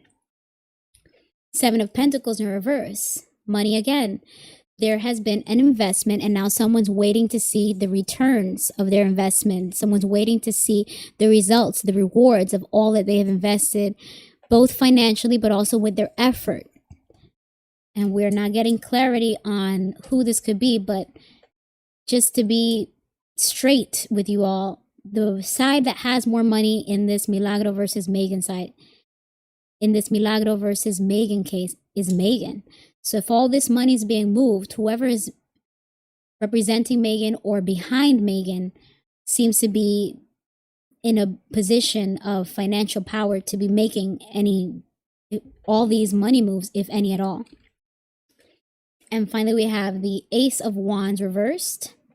This indicates a sense of delays, misunderstandings, rejection, a lack of passion. I would take it to just indicate a loss, a failure, a disappointment, a discouragement, maybe even depression. So after all of this financial exchange, motivation, and power, it seems like Milagro will be left very disappointed, very discouraged, because she cannot meet or match all of that money moves, all of that power that's happening. And I'm sorry to say, but it seems like defeat. It seems like Milagro will not win that case with so much money and power at play. Let's continue here with the reading. Wow, yeah. Ace of Cups. Someone's cup is empty or will be running empty. Someone may feel a sense of emotional loss. Someone may feel that they are, again, depressed and discouraged and running low on, I don't even want to say it like that, but let me actually take a break here and pull out the cards, because now that it's getting so late, it will be helpful to just get... Yeah, so it says emotional loss, emptiness, repressed emotion, blocked logic. Someone's not thinking straight, but this sense of emptiness, I would actually just liken it to a sense of feeling like you can't compete with this financially.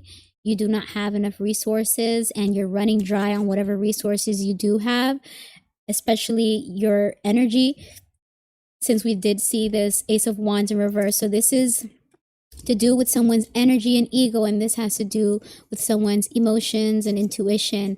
Someone is running low, running dry, running empty on the force that it takes to fight the kind of legal battle that seems to be heavily influenced by finances based off of this Ace of Cups reversed.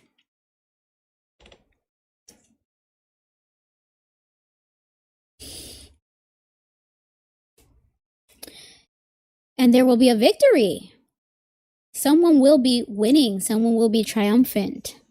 But it feels like this is Megan Pete, because this comes along with public recognition. And sorry to say, but Milagro is less known. I didn't know her until this story. So it seems like Megan will be the one to be victorious and triumphant in this case. Again, since we identified that Megan's resources are probably much more plentiful than this online blogger slash commentator, social media, or I guess maybe she does a YouTube. I don't know what her platform is, maybe Instagram, but whatever platform she used to give updates on the original Tory and Megan case, it seems like the person that is still more public is Megan. So the victory and the triumph will go to Megan. Someone needs to rest up with this Four of Swords. Someone needs to rest and recharge, because what's coming is not easy. This indicates a need for rest and recovery after a very difficult, troubling and trying time, which I very much see that in these cards, especially if you do lose. I could imagine that is stressful and draining, not only financially stressful and draining, but also emotionally, energetically draining. So if indeed Milagro loses this case, she will need to rest and recover from that. Maybe there's more to come. This doesn't feel like this is for this reading. What is this? Oh, wait a second. Oh, what? Yeah, I'm going to take these last two because I have to wrap up the readings. But we have here the Hangman reversed. This indicates someone that does not want to lose control. Someone that does not want to take their foot off the gas. Someone that wants to keep going with whatever they're doing, however they're winning, however they're thriving. They want to stay on top. They want to win this case at all costs. So this might be Megan or Megan's team, Megan's legal team, Megan's management team, representation label, whoever it is that is so involved and invested in this case on Megan's behalf or assisting Megan. If Megan is the one that wanted to bring this case, we would assume because her name is attached to it. But there's someone that does not want to relinquish control, and that is going to work against them because we have to assume it's on Megan's side. Milagro doesn't have much control of anything. She's not anyone in that industry. She's not a rapper or a singer or an entertainer. So someone on Megan's side does not want to step into this place of sacrifice. Someone does not want to take a loss on Megan's side and maybe taking it too far in order to win is what I'm getting from this card, because it's followed by the Seven of Swords, which indicates someone who was sneaky, devious, deceitful, someone who was very petty or how do you say? Someone who was very petty or snaky in trying to achieve their goals or accomplish whatever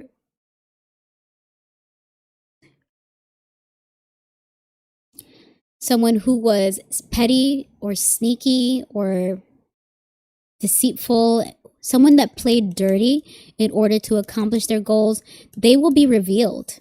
This Seven of Swords card in reverse indicates a revelation of some deceitful person or tactics. And since it's followed by this Hangman card in reverse, it seems like the energy is saying that Meg Thee Stallion's legal team or management team, whoever is behind all of this, putting in all this money and all this power, they may be taking it too far because of their desire to retain control, and eventually their tactics or deceitful and dirty efforts may be revealed.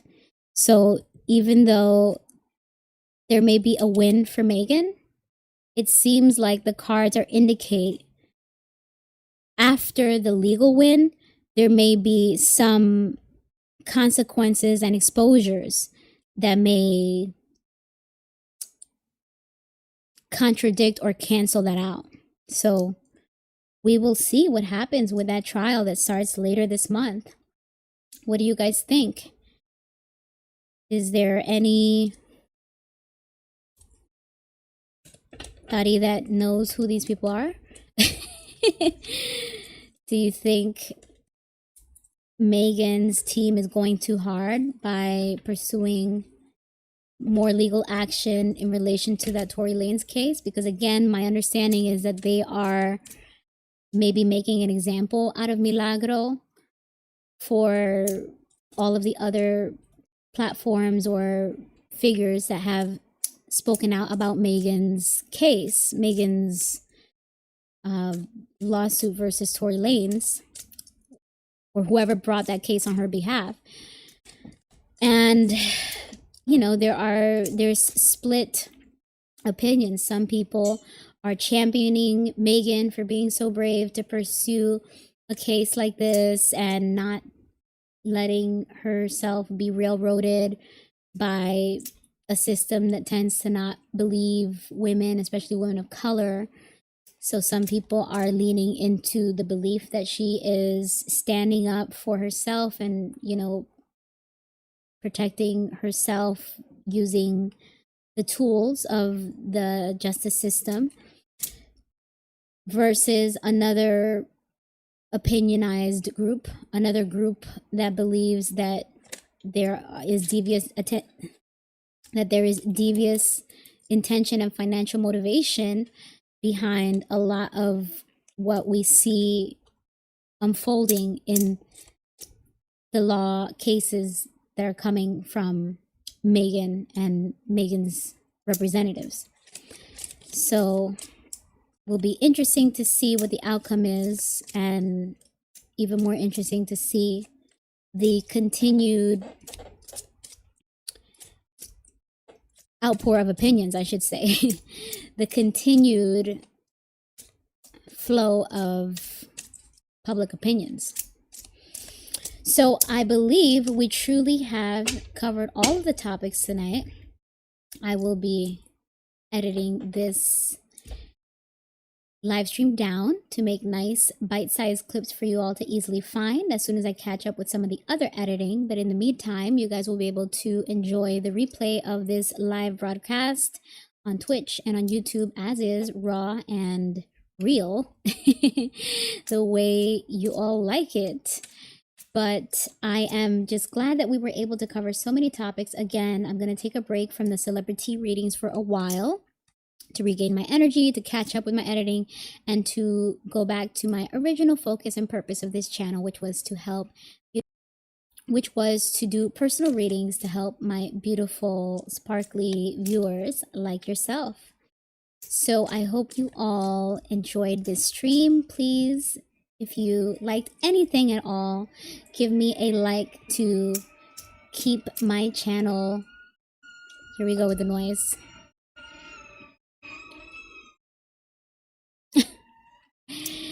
It is not easy living in such a noisy place, but I will take that closer from the top. So if you all enjoyed this, please stay tuned to see me upload all of the little bite-sized clips to make it easy for you to rewatch. In the meantime, you should be able to watch the raw and real recordings of these streams on YouTube and Twitch. And I will be taking a break from the CelebriTEA live streams for a while so that I can go back to focusing on my personal readings, which is the original goal and motivation behind my channel, is being able to use my gifts and intuition to help regular, beautiful, sparkly people like yourselves. So stay tuned, subscribe and follow so you can be notified when I do my personal live streams. You'll be able to purchase a reading through the link in bio. I will be very happy to do your reading on the stream, or you can also book a private reading with the same link in bio. Hi, the game. Welcome. I'm just closing up my stream. Thanks for joining. Having a bit of a delay and lag, so I guess that's more of an indication that I should jump off. But if you guys liked anything at all from tonight's stream, please give me a like. It really helps the channel and the algorithm to pick up my content and share it with other lovely, sparkly, illuminated viewers like yourselves. So let me wrap this up. If there are no more questions, I will leave it here and we will stream again soon, my friends. I wish you all abundance and illumination. May divine light radiate through your life. Keep shining. Thank you. Thank you. Yes, I will do another stream. My next stream will be personal readings. So the game, you can follow or subscribe depending on what platform you're on so that you can jump in on the next one with your personal questions. Stay tuned. I'll do a reading either later tonight if I have some energy, if not tomorrow. All right. Bye. Thank you. And happy Halloween weekend, everyone. Thank you. Bye.